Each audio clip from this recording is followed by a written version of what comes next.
Hello friends, welcome to online study centre. आज हम पढ़ेंगे प्रतियोगिता दर्पण। ये हिंदी मासिक पत्रिका है, करंट अफेयर्स की पत्रिका है और ये नवंबर 2023 का एडिशन है। सभी मंथ का करंट अफेयर्स का पत्रिका जो बना हुआ है वीडियो, उसका प्लेलिस्ट में देख सकते हैं। वीडियो पूरा देखिएगा, वीडियो काफ़ी अच्छी तरह से डिस्कस किया गया है। आई होप आपको अच्छा लगेगा। अच्छा लगे तो प्लीज़ लाइक, सब्सक्राइब जरूर कीजिएगा और कमेंट करके बताइएगा कि वीडियो आपको कैसा लगा। तो चलिए शुरू करते हैं करंट अफेयर्स। राष्ट्रीय घटनाक्रम में शुरू करें तो पहला है कि संसद के विशेष सत्र में नए संसद भवन में विधायी कार्य प्रारंभ। पुराने संसद भवन का नाम अब संविधान सदन। ठीक है, देखिए विधायी कार्य प्रारंभ हो गया है नए संसद भवन में और पुराने संसद भवन का नाम जो है उसका नाम अब कर दिया गया है संविधान सदन। ठीक है, देखिए भारत में जो संसद के 3 स्तरीय सामान्य प्रतिवर्ष होते हैं। ठीक है, 3 स्तरीय होता है। पहला है आपको बजट सत्र, फिर मानसून सत्र और शीतकालीन सत्र। ठीक है, और ये विशेष सत्र बुलाया गया। देखिए बजट सत्र में क्या होता है कि बजट सत्र जो है वो जनवरी के अंत में शुरू होता है और विशेष परिस्थिति में ही ये अप्रैल के अंत तक या फिर मई के पहले सप्ताह तक चलता है। ठीक है, मानसून सत्र जो होता है वो जुलाई से शुरू होता है और अगस्त तक चलता है। फिर शीतकालीन सत्र जो है वो नवंबर से शुरू होकर दिसंबर माह तक चलता है। ठीक है, और विशेष परिस्थितियों में देखें या किसी विशेष मुद्दे पर चर्चा हो तो उसके लिए केंद्र सरकार की जो सलाह पर विशेष सत्र जो है वो राष्ट्रपति द्वारा बुलाया जाता है। ठीक है, अब देखा जाए ये जो विशेष सत्र बुलाया गया था ये 18 से 22 सितंबर 2023 को बुलाया गया था विशेष सत्र। ठीक है, और स्वतंत्रता के पश्चात अब तक केवल 9 अवसर ही ऐसे थे जब विशेष सत्र बुलाया गया है। ठीक है, और देखा जाए तो इस विशेष सत्र के शुरू होने से एक दिन पूर्व यानी कि 17 सितंबर को उपराष्ट्रपति श्री जगदीप धनखड़ ने नई संसद भवन में तिरंगा फहराया था। ठीक है, नई संसद भवन के पहले दिन कामकाज पुराने संसद भवन में ही हुआ। देखिए हुआ यूं कि 18 तारीख को इसका ओपनिंग होना था। ठीक है, नए संसद भवन का 17 तारीख को हुआ क्या कि जगदीप धनखड़ ने, जो कि उपराष्ट्रपति हैं हमारे, वो नई संसद भवन में तिरंगा फहराया एक दिन पहले। 18 तारीख को जो कार्य होना था वो पुराने वाले में ही हुआ। ठीक है, मतलब काम पुराने वाले में हुआ और फिर 19 तारीख जब दूसरा दिन था, इसका शुरुआत का जो दूसरा दिन था यानी 19 सितंबर को, तो उस दिन जाकर नए संसद भवन में विधायी कामकाज शुरू हुआ। ठीक है, देखिए प्रधानमंत्री मोदी ने पुराने संसद भवन में सांसदों की अंतिम बैठक को संबोधित किया और इस अंतिम सत्र में संविधान सभा से लेकर अब तक की विकास यात्रा की प्रधानमंत्री ने अपने 52 मिनट के संबोधन में किया। ठीक है, 52 मिनट का संबोधन किया था प्रधानमंत्री मोदी ने, जिसमें उन्होंने विकास यात्रा पर जोर दिया। अब देखा जाए तो इस संसद के इतिहास में काले अध्याय आपातकाल का जिक्र भी उन्होंने किया। उन नेताओं का सराहना भी उन संबोधन में किया गया जिन्होंने सफलतापूर्वक इस सदन का नेतृत्व वर्षों में किया है। ठीक है, और संसद सदस्य, स्पीकर एवं मंत्रीगण वो नई संसद भवन की कार्यवाही के लिए प्रस्थान कर गए। इसके साथ ही संसद भवन अब आधिकारिक रूप से देश का नया संसद हो गया। जब देश का आधिकारिक रूप से नया संसद भवन कौन हो गया, जो नया वाला बना है, तो इसलिए जो पुराना वाला है उस पुराने संसद भवन को नाम बदलकर अब कर दिया गया है संविधान सदन। ठीक है, जब ये कामकाज शुरू हुआ 19 तारीख को, जब दूसरा दिन था लेकिन काम पहला दिन शुरू हुआ। ठीक है, 19 सितंबर को जो नए संसद भवन में विधायी कार्य शुरू हुए तो उसमें वर्षों से जो लंबित महिला आरक्षण विधेयक था, जो 128वां संविधान संशोधन विधेयक था, उसको नारी शक्ति वंदना विधेयक नाम दिया गया और उसे प्रस्तुत करके सरकार ने उसको प्रस्तुत किया। ठीक है, सरकार ने इसे प्रस्तुत किया, इसके बारे में हम लोग देखेंगे। ठीक है, नारी शक्ति वंदना विधेयक जो है इसको हम लोग आगे डिस्कस करेंगे। इस टॉपिक में यहीं तक था। चलिए नेक्स्ट टॉपिक देखते हैं। चलिए नेक्स्ट टॉपिक है महिला आरक्षण अधिनियम 106 संविधान संशोधन अधिनियम। ठीक है, 18 से 22 सितंबर को जब देश का नए संसद भवन में स्थानांतरण हुआ, विशेष सत्र आहूत किया गया। ठीक है, और 19 सितंबर को गणेश चतुर्थी के दिन जो विधि मंत्री हैं अर्जुन राम मेघवाल ने महिला आरक्षण विधेयक लोकसभा में प्रस्तुत किया। ठीक है, और नए संसद भवन में जो स्थानांतरण के पश्चात जो पहला सत्र था उसमें लोकसभा और राज्यसभा विधानसभाओं, दिल्ली विधानसभा सहित में महिलाओं के लिए 33% सीटें आरक्षित करने के लिए बहुप्रतीक्षित महिला आरक्षण विधेयक जिसे नारी शक्ति वंदना विधेयक नाम दिया गया है। ठीक है, और ये मूलतः कहा जाए तो ये 128वां संविधान संशोधन विधेयक था। ठीक है, लेकिन जब अधिनियमित हो गया तो ये 106वां संविधान संशोधन बन गया। ठीक है, 106वां संविधान संशोधन अधिनियम बना और संसद के दोनों सदनों में से पारित कर दिया गया। ठीक है, नए संसद भवन में पहले विधायी कार्य था। दिवस कब था? तो ये 19 सितंबर 2023 को हुआ था, गणेश चतुर्थी के दिन। ठीक है, देखिए ये आरक्षण जो है नई जनगणना और परिसीमन के बाद ही प्रभावित होने की बात इस अधिनियम में कही गई है। ठीक है, नई जनगणना होगी और उसमें जो परिसीमन होगा, ठीक है, तो इसको प्रभावी किया जाएगा। और इस संविधान के अनुच्छेद 330 के जरिए, ठीक है, संविधान का जो अनुच्छेद है 330, उसके जरिए अगर देखा जाए तो जो अनुसूचित जाति, अनुसूचित जनजाति के लिए लोकसभा की 131 सीटें पहले से ही इन दोनों वर्गों के लिए आरक्षित है। और इन आरक्षित सीटों में ही SC/ST महिलाओं के लिए 33% सीटें पारित किए गए अधिनियम के तहत स्वतः ही आरक्षित होंगी। कहने का मतलब ये है कि जो अनुसूचित जाति यानी SC और ST की जो सीटें हैं लोकसभा में, वो 131 सीटें आरक्षित हैं। उन्हीं 131 सीटों में से 33% दोनों का, मतलब SC का और ST का 33% सीटें जो है वो आरक्षित किए जाएंगे महिलाओं के लिए। ठीक है, इन दोनों वर्गों से। इसमें आपको SC/ST या OBC वर्ग के लिए अलग से आरक्षण का प्रावधान इसमें नहीं है। ठीक है, जो उसमें है। ठीक है, देखिए 20 सितंबर 2023 को 454 और 2 मतों से भारी बहुमत से ये लोकसभा में पारित हो गया। ठीक है, पक्ष में 454 थे, विपक्ष में 2 होंगे और इन दोनों के मतांतर से इसे भारी बहुमत से लोकसभा में पारित किया गया।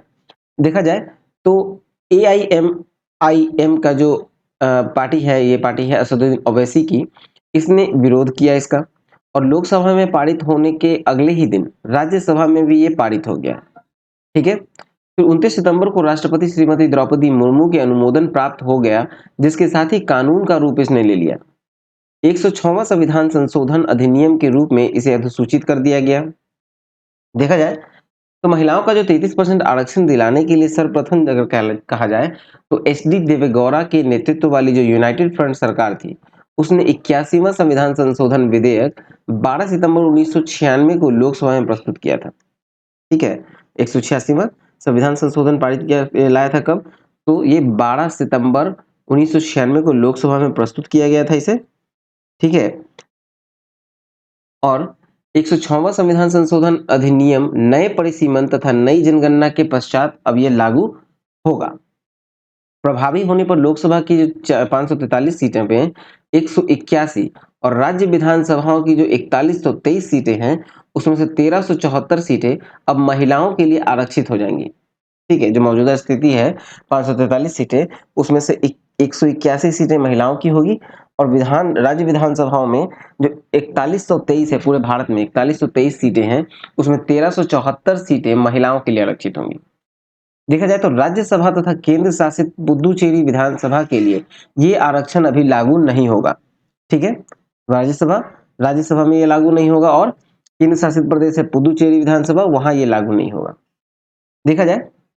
देखा जाए तो जो मौजूदा संवैधानिक प्रावधान है उसके तहत 3 श्रेणी में सांसद लोकसभा के हैं। ठीक है, 3 श्रेणी में चुने जाते हैं। सामान्य श्रेणी जो जनरल कैटेगरी के लिए चुने जाते हैं, जनरल कैटेगरी, फिर अनुसूचित जाति और अनुसूचित जनजाति के लिए चुने जाते हैं। 3 कैटेगरी है। ठीक है, जिसमें आपको अनुसूचित जाति और अनुसूचित जनजाति के कुल 131 सीटें हैं। सिर्फ इन दोनों कैटेगरी के लिए, SC और ST के लिए 131 सीटें हैं। इन 3 श्रेणियों में जो महिलाओं का जो आरक्षण होगा वो 33% का प्रावधान होगा नए वाले जो पारित किए गए संविधान संशोधन अधिनियम है 106वां संविधान संशोधन उसमें। और इस प्रकार जो 131 सीटें हैं उसका 1/3 यानी 1/3 जो होगा वो महिलाओं के लिए आरक्षित होगा। ठीक है, चलिए आगे देखते हैं कि जो नए परिसीमन में सीटों की जो संख्या में वृद्धि होने पर महिलाओं के लिए जो आरक्षित सीटों की संख्या है उसमें भी वृद्धि होगी। पारित किए गए संविधान संशोधन अधिनियम में महिलाओं के लिए 33% आरक्षण का यह प्रावधान जो है वो 15 वर्ष के लिए लागू किया जाएगा और इसके बाद समीक्षा में यदि आरक्षण की अवधि बढ़ाने के लिए सहमति बनी तो इसका विस्तार किया जा सकेगा। ठीक है, ये 15 साल के लिए लागू हो गया है और 15 साल के बाद इसकी समीक्षा होगी और उसमें अगर जरूरत पड़ेगा, ठीक है, इसको अवधि को बढ़ाने के लिए तो उसको फिर से बढ़ाया जाएगा। ठीक है, चलिए नेक्स्ट देखें। नेक्स्ट है, एक देश एक चुनाव के लिए संबंधित पहलुओं पर विचार हेतु पूर्व राष्ट्रपति श्री रामनाथ कोविंद की अध्यक्षता में उच्च स्तरीय समिति का गठन। तो देखा जाए तो 2 सितंबर को एक देश एक चुनाव की इस धारणा की संभावनाएं तलाशने में तथा इस दिशा में आवश्यक सुझाव के लिए 8 सदस्यीय उच्च स्तरीय समिति का गठन किया गया है केंद्र सरकार के द्वारा।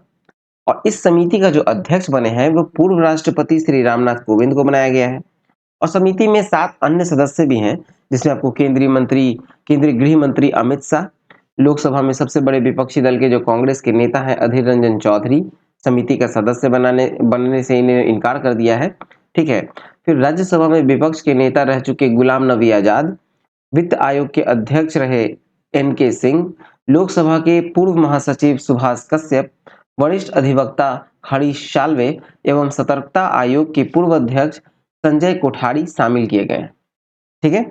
और इस जो विधि एवं न्याय मंत्रालय की अधिसूचना के अनुसार जो विधि मंत्रालय के सचिव हैं नितिन चंद्र, इस समिति के सचिव बनाए गए हैं इन्हें।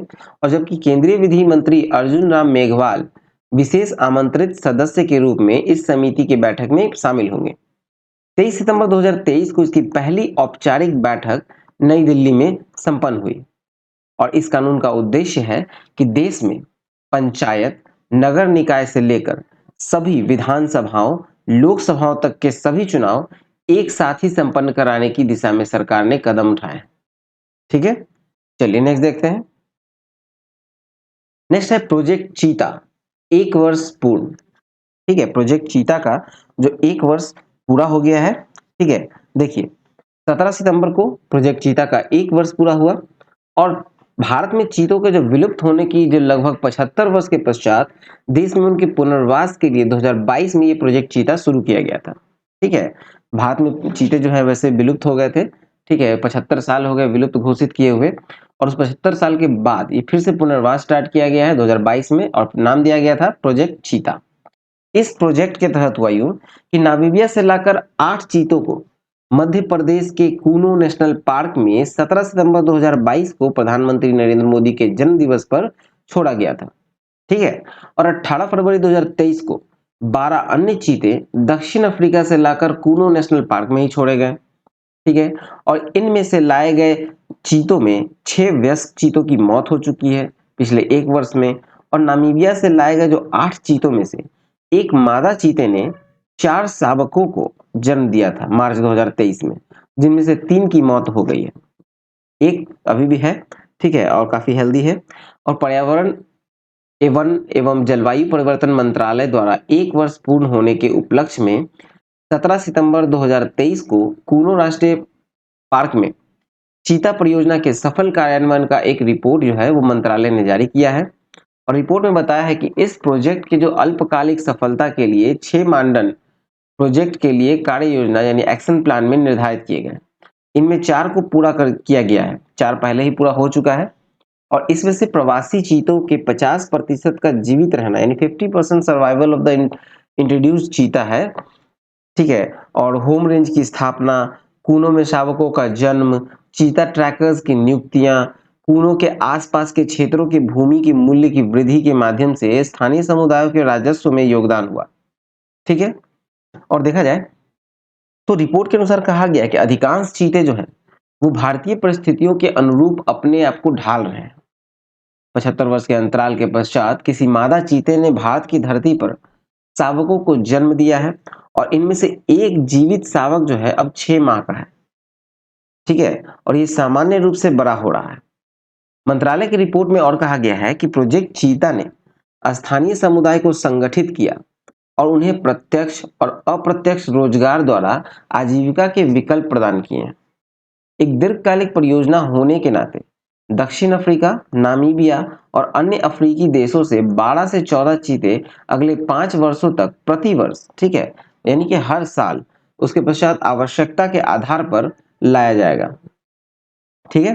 चलिए इसमें आगे है कि चीतों के लिए जो देश का अन्य वैकल्पिक स्थल है, कूनो नेशनल पार्क के बाद जो अन्य वैकल्पिक स्थल है वो है गांधी सागर वन्यजीव अभयारण्य और नौरादेही वन्यजीव अभ्यारण्य इसे तैयार किया जा रहा है। और रिपोर्ट के अनुसार चीतों के अगले बैच को मध्य प्रदेश में ही गांधी सागर वन्यजीव अभयारण्य में लाने की योजना बनाई गई है। ठीक है, चलिए नेक्स्ट देखते हैं। नेक्स्ट है C-295 परिवहन विमान भी अब भारतीय वायुसेना में। ठीक है, देखिए 13 सितंबर को सेविले स्पेन स्थित यूरोपियन विमान company Airbus defence and space, ठीक है, एयरबस डिफेंस एंड स्पेस जो है उसने स्पेन में सेविले स्थित उत्पादन इकाई में भारतीय वायुसेना के लिए पहले एयरबस C-295 परिवहन विमान का सेविले में भारतीय वायुसेना अध्यक्ष एयरफील्ड मार्शल BR चौधरी को सौंप दिया। इसे वायुसेना की गाजियाबाद स्थित हिंडन एयरबेस पर तैनात किया गया है और ऐसा दूसरा C-295 विमान जो है वो 2024 तक भारत को सौंपा जाएगा। ठीक है, देखिए भारत को कुल 16 C-295 विमान तैयार हालत में स्पेन से प्राप्त किए जाएंगे। ठीक है, कुल 16 मिलेंगे स्पेन से, लेकिन जो 40 विमान का उत्पादन गुजरात बड़ोदरा में किया जाएगा। ठीक है, और ये टाटा एडवांस सिस्टम लिमिटेड द्वारा किया जाएगा। कहाँ? तो गुजरात के बड़ोदरा में। 16 लाया जाएगा आपको स्पेन से और 40 भारत में ही बनेगा। और ये भारत का पहला स्वदेशी C-295 विमान जो होगा वो 2026 में बन सकेगा। ठीक है, जो भारत में बनेगा वो 2026 में बनेगा। ठीक है, मई 2024 में भारत को प्राप्त होगा स्पेन से दूसरा, और उसके बाद हर महीने एक विमान भारत आएगा। ठीक है, हर महीने एक विमान वहां से आएगा। और देखा जाए तो वायुसेना के लिए जो है कुल 56 विमानों की यूरोप के एयरबस डिफेंस स्पेस कंपनी के साथ लगभग 21,935 करोड़ रुपए का अनुबंध है रक्षा मंत्रालय का। और 25 सितंबर 2023 को C-295 विमान को भारत ड्रोन शक्ति 2023 समारोह में भारतीय वायुसेना में औपचारिक रूप से इसे शामिल किया गया है। देखा जाए इसकी जो क्षमता है वो है कि 5 से 10 टन वजन या एक बार में अपने साथ 71 सैनिकों या 44 पैरा ट्रूप्स के साथ 24 स्ट्रेचर्स जो है उसको ले जाने तथा 480 किलोमीटर प्रति घंटा की गति से 11 घंटे तक उड़ान भरने में सक्षम है। 320 मीटर की दूरी में ही ये टेक ऑफ करने में सक्षम है और ये विमान केवल 670 मीटर की दूरी में ही लैंडिंग कर सकता है। ठीक है, ये इसकी क्षमता है। चलिए आगे देखें तो ये जो है वायुसेना में यह अत्याधुनिक विमान जो है एवरो 748 विमान का स्थान लेंगे ये। ठीक है, एवरो 748 विमान जो है उनको 6 दशक पूर्व वायुसेना में शामिल किया गया था, ये उसके स्थान पर लेंगे। ठीक है, चलिए नेक्स्ट देखें। नेक्स्ट है 100 स्वदेशी LCA Mark 1A और खरीदने की वायुसेना की योजना। देखा जाए तो स्वदेश निर्मित LCA Mark 1A तेजस विमान का उन्नत संस्करण है, उसे वायुसेना में चरणबद्ध तरीके से मिग श्रृंखला के विमान का स्थान लेंगे। देखा जाए तो वर्ष 2021 में हिंदुस्तान एरोनॉटिक्स लिमिटेड के साथ 83 अन्य LCA Mark 1A विमान की खरीद के लिए अनुबंध किया जा चुका है। वायुसेना को उनकी डिलीवरी जो है वो फरवरी 2024 में प्रारंभ होगी और ऐसे 100 और विमान खरीदने का वायुसेना का इरादा है। तेजस विमान की उन्नत संस्करण जो है LCA Mark 1A, इसमें प्रयुक्त जो 65% जो सामग्री है, जो इक्विपमेंट्स लगे हैं वो स्वदेशी हैं। ठीक है, चलिए नेक्स्ट देखें। नेक्स्ट है गहरे समुद्र में समुद्रयान की लॉन्चिंग 2026 में संभावित। ठीक है, देखिए अभी चंद्रयान गया, फिर कुछ दिन में गगनयान जाने वाला है, सूर्य की ओर आदित्य L1 गया है, अब भारत जो है वो समुद्रयान जाने वाला है। समुद्रयान जिसका नाम दिया गया है मत्स्य 6000। ठीक है, देखिए 11 सितंबर को भूविज्ञान मंत्री किरण रिजिजू ने बताया कि गहरे समुद्र में स्रोतों एवं जैव विविधता के अध्ययन के लिए 3 लोगों को मत्स्य 6000 के जरिए गहरे समुद्र में भेजा जाएगा। समुद्र में 6000 मीटर की गहराई तक समुद्रयान भेजने की भूविज्ञान मंत्रालय की योजना है और इस समुद्रयान यानी पनडुब्बी को मत्स्य 6000 नाम दिया गया है। ठीक है, देखिए इसका जो निर्माण है वो चेन्नई स्थित national institute of ocean technology के द्वारा किया जा रहा है। और समुद्रयान जो है, समुद्रयान जो मत्स्य 6000 की लॉन्चिंग जो है वो 2026 में संभावित है। गहरे समुद्र में निकल, कोबाल्ट जैसे कई दुर्लभ खनिज उपलब्ध हैं। ठीक है, ये वैज्ञानिकों का मानना है कि समुद्र में निकल और कोबाल्ट जैसे कई दुर्लभ खनिज उपलब्ध हैं और ये एक डीप ओशन मिशन है जिसे ब्लू इकोनॉमी को विकसित करने के लिए किया जा रहा है।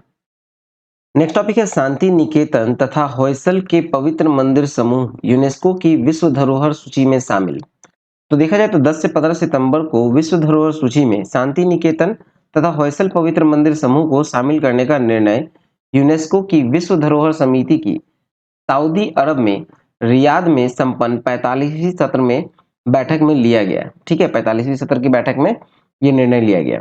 देखा जाए तो इन्हें मिलाकर यूनेस्को की विश्व धरोहर सूची यानी कि वर्ल्ड हेरिटेज लिस्ट में जो भारतीय स्थल शामिल हैं वो कुल अब 42 हो गई हैं। शांति निकेतन के बारे में देखें तो शांति निकेतन जो है वो पश्चिम बंगाल में कोलकाता से 180 किलोमीटर उत्तर की ओर वीरभूम जिले में स्थित है और ये विश्व भारती की प्रसिद्धि के चलते इसे विश्व भारती के नाम से भी जाना जाता है। होयसल के पवित्र मंदिर समूह के बारे में देखें तो ये कर्नाटक में स्थित है जिसमें बेल्लूर, हलेबीड, सोमनाथपुर के पवित्र मंदिर शामिल हैं। होयसल जो है वो दक्षिण भारत का एक प्राचीन राजवंश था जहां 10वीं से 14वीं सदी में 317 वर्ष तक इसने राज किया था। आगे देखें तो यूनेस्को की जो विश्व विरासत समिति की रियाद के संपन्न जो बैठक है उसमें भारत के उपयुक्त दो स्थलों सहित विभिन्न देशों के कुल 45 स्थलों को इस वर्ष विश्व सूची विरासत में शामिल किया गया है। ठीक है, कुल 45 को शामिल किया गया है जिसमें भारत के 2 हैं और ये 36 को सांस्कृतिक स्थलों की श्रेणी में और 9 को प्राकृतिक स्थलों की श्रेणी में शामिल किया गया। अब इस सूची में कुल मिलाकर 1199 शामिल हो चुके हैं। इनमें से 933 स्थल जो है वो सांस्कृतिक स्थल की श्रेणी में है, 227 प्राकृतिक स्थलों की श्रेणी में है तथा 39 स्थल जो है वो मिक्स श्रेणी में है, मतलब मिश्रित श्रेणी में शामिल है। चलिए नेक्स्ट देखें। नेक्स्ट है Times higher education world university ranking 2024। देखा जाए तो सितंबर 2023 में विश्व की उच्च शैक्षणिक संस्थानों एवं विश्वविद्यालयों की जो Times higher education world university ranking 2024 जारी की गई है, इस वर्ष की रैंकिंग में 108 देशों या क्षेत्रों के 1904 विश्वविद्यालय को शामिल किया गया है। भारत की 91 विश्वविद्यालय संस्थानों ने इसमें स्थान बनाया है। इसके साथ ही भारत चौथे स्थान पर है। सर्वाधिक 169 विश्वविद्यालय अमेरिका के हैं। भारत का एकमात्र जिसने 250 में स्थान बनाया है वो है Indian institute of science Bengaluru का। ठीक है, मतलब टॉप 250 में, टॉप 250 में जो एकमात्र भारतीय संस्थान है वो है Indian institute of sciences Bengaluru का। ठीक है, और अन्य भारतीय विश्वविद्यालय हैं जो 500 से 600 के बीच रैंकिंग में है, जो कि अन्ना यूनिवर्सिटी, जामिया मिलिया इस्लामिया, फिर Mahatma Gandhi university, Shoolini university of biotechnology and management science, ये जो है वो 500 से 600 के बीच में है, बाकी उसके बाद है। ठीक है, चलिए आगे देखिए इसमें कि टाइम्स रैंकिंग की जो 2024 में जो पहले 10 स्थान है, ठीक है, जो 10 स्थान जो पहले 10 है उसमें आपको विश्वविद्यालय संस्थानों में देखा जाए तो अमेरिका के 3 हैं, बस सॉरी, अमेरिका के हैं और 3 ब्रिटेन के हैं। टॉप 10 में 7 जो है, ठीक है, 7 जो है वो अमेरिका के हैं और 3 ब्रिटेन के हैं। उसमें आपको पहले स्थान पर है यूनाइटेड किंगडम यानी यूके का यूनिवर्सिटी ऑफ ऑक्सफोर्ड, दूसरे स्थान पर यूएसए का है स्टैनफोर्ड यूनिवर्सिटी, तीसरे स्थान पर है Massachusetts institute of Technology USA का, फिर चौथे स्थान पर है हार्वर्ड यूनिवर्सिटी, पांचवें स्थान पर है यूनिवर्सिटी ऑफ कैम्ब्रिज यूके का, छठे स्थान पर है प्रिंसटन यूनिवर्सिटी यूएसए का, सातवें स्थान पर है California Institute of Technology USA का, आठवें स्थान पर है Imperial College of London UK का, फिर 9वें स्थान पे है University of California Berkeley USA का और 10वें स्थान पे है येल यूनिवर्सिटी यूएसए का। ठीक है, ये टॉप 10 है, टॉप 10 यूनिवर्सिटीज का नाम है। ठीक है, चलिए नेक्स्ट देखते हैं। अब आते हैं हम लोग अंतरराष्ट्रीय घटनाक्रम में कि G20 शिखर सम्मेलन का नई दिल्ली में सफल आयोजन। तो देखा जाए तो 9 से 10 सितंबर को विश्व की विकसित और उभरती हुई अर्थव्यवस्थाओं के समूह जो G20 का है उसका 18वां विश्व शिखर सम्मेलन जो है वो भारत की मेजबानी में संपन्न हुआ। 18वां शिखर सम्मेलन था और भारत की मेजबानी में संपन्न हुआ, नई दिल्ली में हुआ है। देखा जाए तो इसका जो आयोजन का अत्यधिक भव्य और सुव्यवस्थित तरीके से प्रगति मैदान में Bharat modern international exhibition convention centre में हुआ है। इसका थीम जो था वो था वसुधैव कुटुंबकम, यानी one earth one family one future. देखा जाए तो 1 दिसंबर 2022 से ही शिखर सम्मेलन का आयोजन था तथा 1 वर्ष तक समूह की गतिविधियों का संचालन हेतु भारत को यह प्राप्त हो गया था। ठीक है। G20 के राष्ट्राध्यक्षों के अतिरिक्त अन्य विशेष आमंत्रितों में आपको बांग्लादेश की प्रधानमंत्री शेख हसीना, मिस्र के राष्ट्रपति अब्दुल फतेह अल सीसी, मॉरिशस के प्रधानमंत्री, नीदरलैंड के प्रधानमंत्री, नाइजीरिया के राष्ट्रपति, सिंगापुर के प्रधानमंत्री और संयुक्त अरब अमीरात के राष्ट्रपति के अतिरिक्त अफ्रीकी संघ शामिल हुए थे। ठीक है। और अफ्रीकी संघ जो है, अफ्रीकी संघ को देखा जाए तो वो G20 का 21वां स्थायी सदस्य इस शिखर सम्मेलन में बनाया गया है। इसके अध्यक्ष हैं अजाली अस्मानी। ठीक है, ये भी शामिल हुए थे। फिर देखा जाए तो प्रमुख अंतरराष्ट्रीय संस्थानों की प्रतिनिधि देखें तो जो है जैसे कि संयुक्त राष्ट्र संघ के महासचिव अंटोनियो गुटेरेस, विश्व स्वास्थ्य संगठन के प्रमुख टेड्रोस गैब्रियेसस, विश्व बैंक के अध्यक्ष अजय बंगा, अंतरराष्ट्रीय मुद्रा कोष यानी इंटरनेशनल मॉनेटरी फंड के जो प्रबंधक निदेशक हैं क्रिस्टलिना जॉर्जिवा, विश्व व्यापार संगठन के महानिदेशक नागोजी ओकोजो इवेल भी सम्मेलन में भाग लेने वालों में शामिल थे। ठीक है। और देखा जाए तो खाद्य सुरक्षा, जलवायु एवं ऊर्जा विकास, स्वास्थ्य एवं डिजिटाइजेशन आदि मुद्दे पर 2 दिन तक इस शिखर सम्मेलन में चर्चा हुई, जो मुख्य बिंदु थे इसके। और प्रधानमंत्री मोदी ने विश्व कल्याण के लिए सभी देशों को एक साथ चलने की बात कही। वैश्विक कूटनीति में चल रहे जो तनावपूर्ण माहौल है उसको वसुधैव कुटुंबकम का नारा देते हुए सकारात्मकता के संचार का प्रयास उन्होंने किया। आगे देखें तो अन्य सत्र में जलवायु निगरानी के लिए G20 उपग्रह का प्रस्ताव प्रधानमंत्री मोदी ने किया। इससे प्राप्त जलवायु व मौसम संबंधी आंकड़े सभी देश, विशेषतः ग्लोबल साउथ के देशों के साथ साझा करने की बात कही। देखा जाए तो G20 सम्मेलन की एक वित्त संबंधी बैठक में डिजिटल पब्लिक इंफ्रास्ट्रक्चर के जरिए निर्धन एवं विकासशील देशों में वित्तीय समावेश कार्यक्रम चलाने की भारत द्वारा प्रस्तावित एजेंडे को G20 ने मंजूरी दे दी। ठीक है, G20 देशों ने इसकी मंजूरी दे दी। फिर मल्टीलैटरल डेवलपमेंट बैंक के प्रारूप में परिवर्तन कर उसे और अधिक मजबूत बनाने की बात भी विकास के भारतीय एजेंडे में शामिल था। और बड़ी कंपनी द्वारा विभिन्न देशों में किए जाने वाले जो व्यापार और करों को विवेकीकरण के लिए एक अंतरराष्ट्रीय टैक्स प्रणाली विकसित करने को सभी देशों की सहमति इस सम्मेलन में दी गई। देखा जाए तो सम्मेलन के इतर एक कार्यक्रम में स्वच्छ ईंधन को बढ़ावा देने के उद्देश्य से ग्लोबल बायोफ्यूल्स अलायंस बनाने की घोषणा की गई। ठीक है, ग्लोबल बायोफ्यूल्स अलायंस बनाने की घोषणा की गई। और एक अन्य कार्यक्रम के तहत भारत व अमेरिका ने चीन की BRI जो बेल्ट एंड रोड इनिशिएटिव परियोजना है उसके प्रत्युत्तर में एक भारत मध्य पूर्व यूरोपीय आर्थिक गलियारा जिसे कहते हैं India middle east Europe corridor, ठीक है, इसके निर्माण की घोषणा अलग से की गई। और इस कॉरिडोर के जरिए भारत, इजराइल, संयुक्त अरब अमीरात, जॉर्डन और यूरोप के बीच व्यापार आसान हो जाएगा। फिर है कि तीसरे और अंतिम सत्र में प्रधानमंत्री मोदी ने वैश्विक संरचना एवं स्वरूप में हुए परिवर्तनों का हवाला देते हुए संयुक्त राष्ट्र संघ में सुधारों की आवश्यकता को पुनः प्रतिपादित किया। और घोषणा पत्र के सभी 83 बिंदुओं पर निर्विरोध सभी ने स्वीकार किया। ठीक है, घोषणा पत्र के जो 83 बिंदु थे उसमें सभी ने इसको स्वीकार किया, निर्विरोध स्वीकार किया।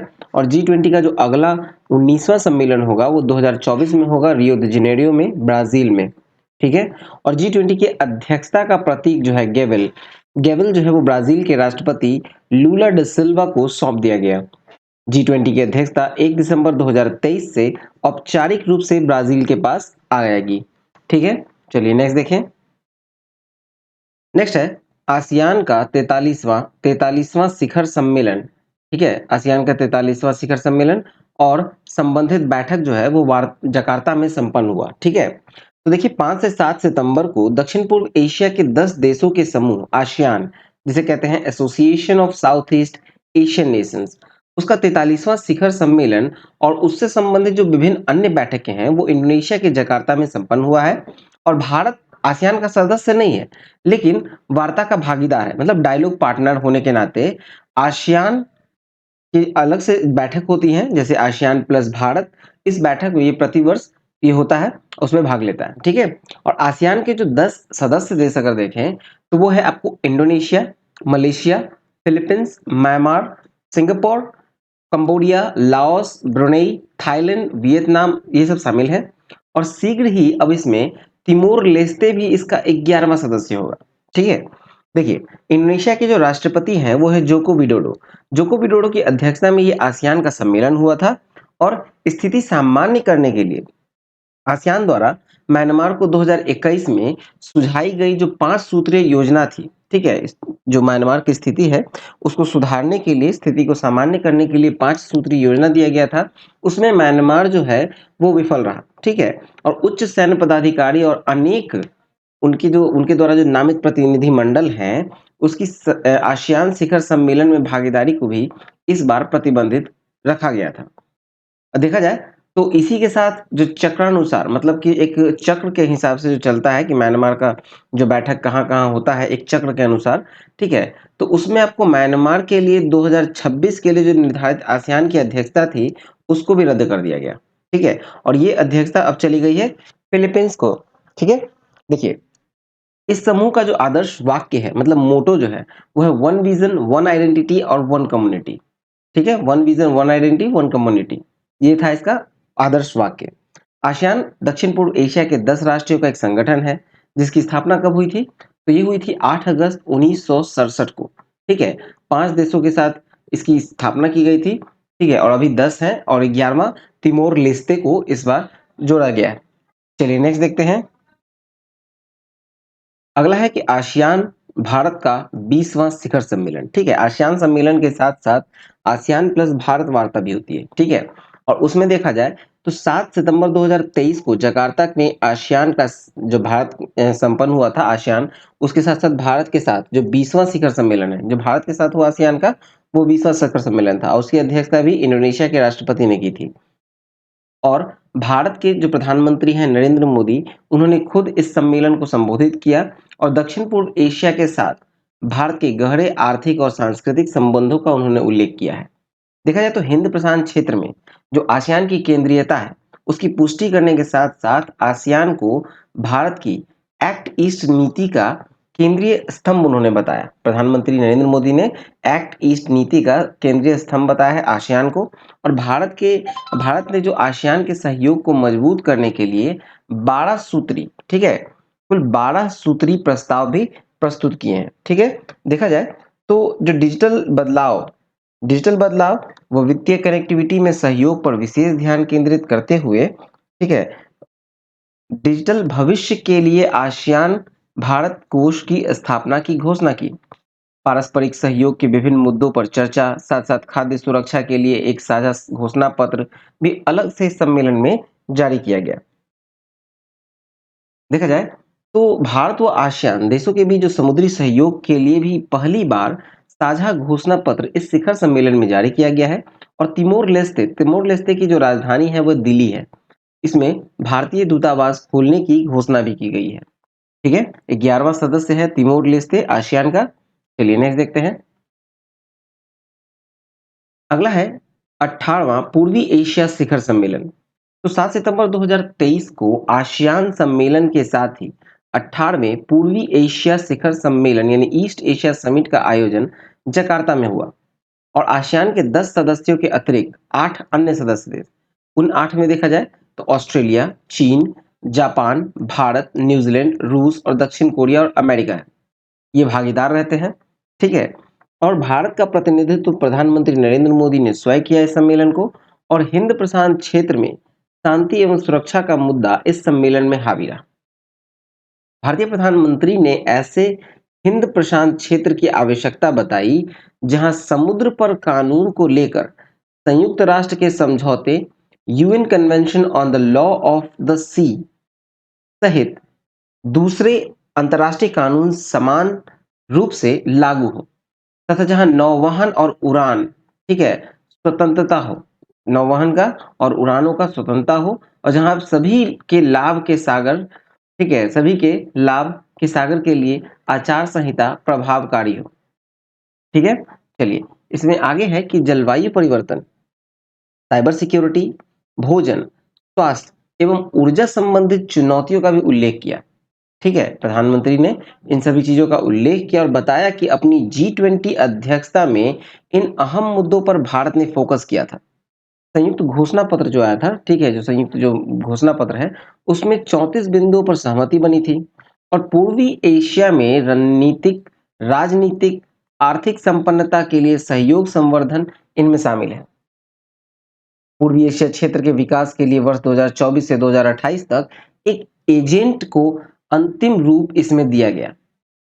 आगामी 19वीं पूर्वी एशिया शिखर सम्मेलन लाओस की मेजबानी में अक्टूबर-नवंबर 2024 में आसियान के 45वें शिखर सम्मेलन के दौरान संपन्न होगा और आसियान का आगामी जो 44वां शिखर सम्मेलन होगा, वो लाओस की मेजबानी में ही अप्रैल-मई 2024 में प्रस्तावित है और 45वां सम्मेलन जो होगा वो अक्टूबर-नवंबर 2024 में होना है। ठीक है, चलिए नेक्स्ट देखते हैं। नेक्स्ट है एमरसन मनांगाग्वा, जिम्बाब्वे के राष्ट्रपति पुनर्निर्वाचित। तो देखा जाए तो 23 अगस्त को जिम्बाब्वे में संपन्न जो राष्ट्रपति पद के चुनाव हुए, उसमें निवर्तमान राष्ट्रपति एमरसन मनांगाग्वा जो है वो लगातार दूसरे और अंतिम कार्यकाल के लिए निर्वाचित हुए। वहां 2 बार 2 कार्यकाल के लिए बनाया जा सकता है और ये दूसरा कार्यकाल और अंतिम कार्यकाल है उनका। फिर सत्तारूढ़ पार्टी जो है जानूफ, ठीक है, जानूफ पार्टी ने मंगाग्वा 80 वर्षीय हैं और उन्होंने 53% मत प्राप्त किया और इनके जो प्रतिद्वंदी हैं नेल्सन चालीसा, ठीक है, वो citizens collision for change party के हैं जिन्होंने 44% मत उन्हें प्राप्त हुआ। ठीक है, चलिए नेक्स्ट देखें। नेक्स्ट है भारतीय मूल के अर्थशास्त्री हैं थर्मन सनमुगरत्नम, सिंगापुर के नए राष्ट्रपति। देखा जाए तो 1 सितंबर को सिंगापुर में राष्ट्रपति पद के लिए संपन्न चुनाव में भारतीय मूल के थर्मन सनमुगरत्नम जो है वो निर्वाचित हुए हैं। ये 66 वर्षीय हैं और ये देश के 9वें राष्ट्रपति बने हैं। 70.4% मत प्राप्त हुआ है इन्हें और 16 सितंबर को शपथ ग्रहण किया इन्होंने। सिंगापुर में राष्ट्रपति का जो कार्यकाल होता है वो 6 वर्ष का होता है। सिंगापुर में ही जन्मे हैं, 66 वर्षीय हैं थर्मन सनमुगरत्नम।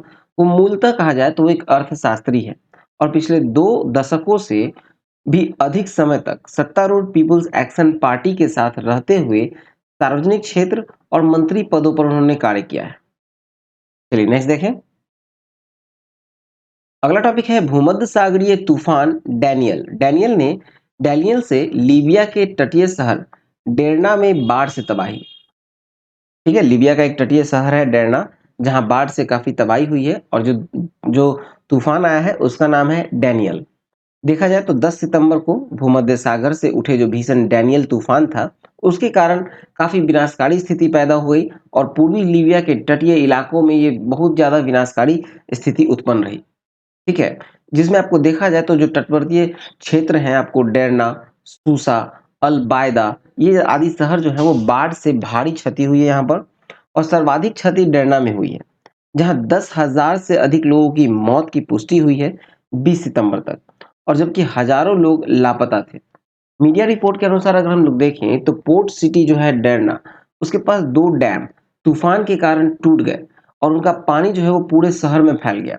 हजारों लोग बहकर समुद्र में जा डूबे। ठीक है, और इस पंक्ति को जब तक लिखा गया था, मतलब इस प्रतियोगिता दर्पण की जो पंक्ति है उसको जब तक लिखा गया था, उस समय तक 11,000 से अधिक लोगों की मरने की पुष्टि हो चुकी थी और लगभग 10,000 से अधिक लोग लापता थे।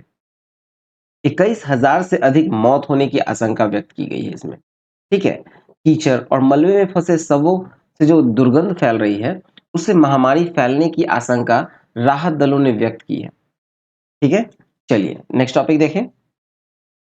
अगला टॉपिक है कि भारत और बांग्लादेश के बीच वार्षिक रक्षा वार्ता का 5वां दौर ढाका में संपन्न। देखा जाए तो 28 अगस्त को भारत और बांग्लादेश के बीच वार्षिक रक्षा वार्ता का जो 5वां दौर था वो ढाका में संपन्न हुआ। भारत की ओर से रक्षा सचिव गिरधर अरमाने ने अब बांग्लादेशी समकक्ष लेफ्टिनेंट जनरल वकार उज जमान के साथ बैठक की अध्यक्षता की और दोनों देशों के बीच जो मौजूदा रक्षा सहयोग की समीक्षा की गई है और उस पर जो संतुष्टि जाहिर की गई है। ठीक है, दोनों देशों के बीच द्विपक्षीय सैन्य अभ्यासों की संख्या को बढ़ाने पर भी बल दिया गया है। ठीक है, चलिए नेक्स्ट देखें। नेक्स्ट टॉपिक है अफ्रीकी देश गैबॉन। गैबॉन में सेना द्वारा निर्वाचित सरकार का तख्ता पलट। ठीक है, गैबॉन जो है वहां तख्ता पलट हो गया। इससे पहले आपको नाइजर में भी हुआ था, अफ्रीकी कंट्री है नाइजर, वहां भी तख्ता पलट हुआ था, और अब गैबॉन में हुआ है। अगस्त 2023 में अफ्रीका की एक अन्य देश जो गैबॉन है, वहां सेना ने निर्वाचित सरकार का सत्ता पलटते हुए सत्ता पर नियंत्रित किया। और देखा जाए तो 30 अगस्त को जो मध्य अफ्रीकी देश है गैबॉन, उनकी सेना ने सत्ता पर कब्जा की घोषणा की और राष्ट्रपति अली बोंगो ओंडिम्बा को गिरफ्तार कर नजरबंद कर लिया। 26 अगस्त को संपन्न चुनाव में उन्हें तीसरी बार पुनर्निर्वाचित घोषित किया गया था और 30 अगस्त को ही तीसरे कार्यकाल के लिए कार्यभार वह संभालने वाले थे, लेकिन 30 अगस्त को ही राष्ट्रपति अली बोंगो ओडिम्बा को गिरफ्तार किया गया और नजरबंद कर लिया गया। ठीक है, फिर जनरल ब्राइस सी ओलिग्यू नगुएमा ने स्वयं को संक्रमणकालीन राष्ट्रपति घोषित करते हुए रेमंड नंडोंग बीमा को अंतरिम प्रधानमंत्री वहां घोषित किया है। ठीक है, देखिए अफ्रीका का सबसे भ्रष्ट नेता में गिने जाते थे अली बोंगो। 2009 से अपने पिता ओमर बोंगो के निधन के बाद वह सत्ता पर कब्जा जमाए हुए थे और इनसे उनके पूर्व पिताजी जो थे उनके, वो 41 वर्ष तक देश में शासन किए थे। ठीक है, 41 वर्ष तक। ठीक है, और गैबॉन की जो जनसंख्या है वो लगभग 20 लाख है। फ्रांस से स्वतंत्रता मिलने के पश्चात 62 वर्षों में 56 वर्ष तक बोंगो परिवार का ही शासन रहा है। ठीक है, जो 62 वर्ष हुए हुए से फ्रांस से स्वतंत्रता मिले हुए उसमें 56 वर्ष ये बोंगो परिवार का रहा, जिसमें आपको 41 वर्ष तो उनके पिताजी ने शासन किया था। ठीक है, और अफ्रीका का ये 8वां बड़ा तेल उत्पादक देश है। ओपेक के साथ साथ ये राष्ट्रमंडल का भी सदस्य है। ठीक है, राष्ट्रमंडल की उसकी सदस्यता को भी आंशिक रूप से भी निलंबित कर दिया गया है। चलिए नेक्स्ट देखते हैं। नेक्स्ट टॉपिक है संयुक्त राष्ट्र संघ महासभा के 78वें सत्र में विदेश मंत्री डॉक्टर जयशंकर का प्रभावशाली संबोधन। ये 78वां सत्र था संयुक्त राष्ट्र संघ का महासभा का, जिसमें डॉक्टर जयशंकर ने प्रभावशाली संबोधन किया और ये 5 सितंबर को संयुक्त राष्ट्र महासभा का 78वां सत्र प्रारंभ हुआ था। 26 सितंबर को भारत की ओर से विदेश मंत्री डॉक्टर एस जयशंकर ने संबोधित किया और 17 मिनट के अपने इस संबोधन में नियम आधारित ऑर्डर व संयुक्त राष्ट्र चार्टर के सम्मान का आह्वान सभी देशों से करते हुए दूसरे देशों के अतिरिक्त मामलों में दखल न देने का आह्वान भी उन्होंने किया। आतंकवाद के विरुद्ध स्पष्ट कहा कि आतंकवाद, उग्रवाद या हिंसा पर प्रतिक्रिया राजनीतिक सहूलियत से नहीं होनी चाहिए। अपने संबोधन में उन्होंने कहा कि संयुक्त राष्ट्र सुरक्षा परिषद में सुधार की आवश्यकता है और कहा कि वह दिन बीत गए जब कुछ राष्ट्र एजेंडा तय करते थे और उम्मीद करते थे कि वो दूसरे दूसरे की भी उनकी बात मान ले। ठीक है, ये उम्मीद करते थे कि दूसरे भी उनकी बात मान ले। ठीक है, देखिए, और भारत के विदेश मंत्री डॉक्टर एस जयशंकर ने कहा कि हम अग्रणी बनने की आकांक्षा रखते हैं, तो ये आत्म प्रशंसा के लिए नहीं बल्कि बड़ी जिम्मेदारी उठाने तथा और अधिक योगदान करने के लिए। गुटनिरपेक्ष के युग से निकलकर हमने विश्व मित्र की अवधारणा विकसित की है। भारत की पहल पर ही अफ्रीकी संघ जो है G20 का सदस्य बना है। इस सत्र में भारतीय विदेश मंत्री के संबोधन का एक बड़ा हिस्सा वैश्विक मंच पर भारत के बढ़ते कद और उसकी नेतृत्व क्षमता को सामने लाने का भी केंद्रित रहा है। ठीक है, चलिए नेक्स्ट देखते हैं। नेक्स्ट टॉपिक है बेनी एस्ट्रॉइड। बेनू एस्ट्रॉइड जो है, बेनू एस्ट्रॉइड से पत्थर के टुकड़े लाने के लिए नासा के ओसिरिस रेक्स यान का 7 वर्षीय मिशन सफल हो गया। देखा जाए तो 24 सितंबर 2023 को 7 वर्ष पूर्व रवाना किया गया ओसिरिस रेक्स यान अपने मिशन की कामयाबी के पश्चात पृथ्वी पर वापस लौटा है। ये यान धरती से लगभग 8.23 करोड़ किलोमीटर की दूरी पर बेनू क्षुद्र ग्रह से चट्टान पत्थरों के टुकड़ों के सैंपल लाने के लिए अमेरिकी अंतरिक्ष एजेंसी नासा द्वारा भेजा गया था। ठीक है, देखा जाए तो वैज्ञानिकों का मानना है कि बेनू और अन्य क्षुद्र ग्रह जो है वो 4.5 अरब वर्ष पूर्व सौरमंडल की शुरुआत से ही बने हैं और ये क्षुद्र ग्रह जो हैं वो ग्रहों के बनने के बाद बचे हुए पदार्थ हैं और इनके गहन अध्ययन करके सौरमंडल की उत्पत्ति के संबंध में जानकारी एकत्रित की जा सकती है। ठीक है, और ओसिरिस रेक्स को जो है वो 8 सितंबर 2016 को एटलस V411 रॉकेट के जरिए केप कैनावरल से रवाना किया गया था। चलिए नेक्स्ट देखें। आगे है कि 620 करोड़ किलोमीटर 620 करोड़ किलोमीटर की यात्रा तय करके पृथ्वी से 1 लाख किलोमीटर की दूरी पर इसके बेनु के सैंपल से भरे कैप्सूल को खुद से अलग किया और 24 सितंबर को इस कैप्सूल को पैराशूट के जरिए शॉर्ट लेक सिटी के पश्चिम में उटाह रेगिस्तान में उतारा गया। ओसिरिस रेक्स मिशन किसी एस्टेरॉइड की सतह से पत्थर के टुकड़े लाने का अमेरिका का पहला मिशन है। ठीक है, जापान ने ऐसा मिशन किया है, ठीक है, लेकिन ये अमेरिका का ऐसा पहला मिशन है। अब मूव करते हैं हम लोग आर्थिक वाणिज्यिक परिदृश्य की ओर। तो पहला है जून 2023 के अंत में भारत पर विदेशी ऋण, आरबीआई की रिपोर्ट। तो देखा जाए तो 28 सितंबर को भारत पर विदेशी ऋण की स्थिति में इस संबंध में रिजर्व बैंक ने अपनी ताजा रिपोर्ट जारी की।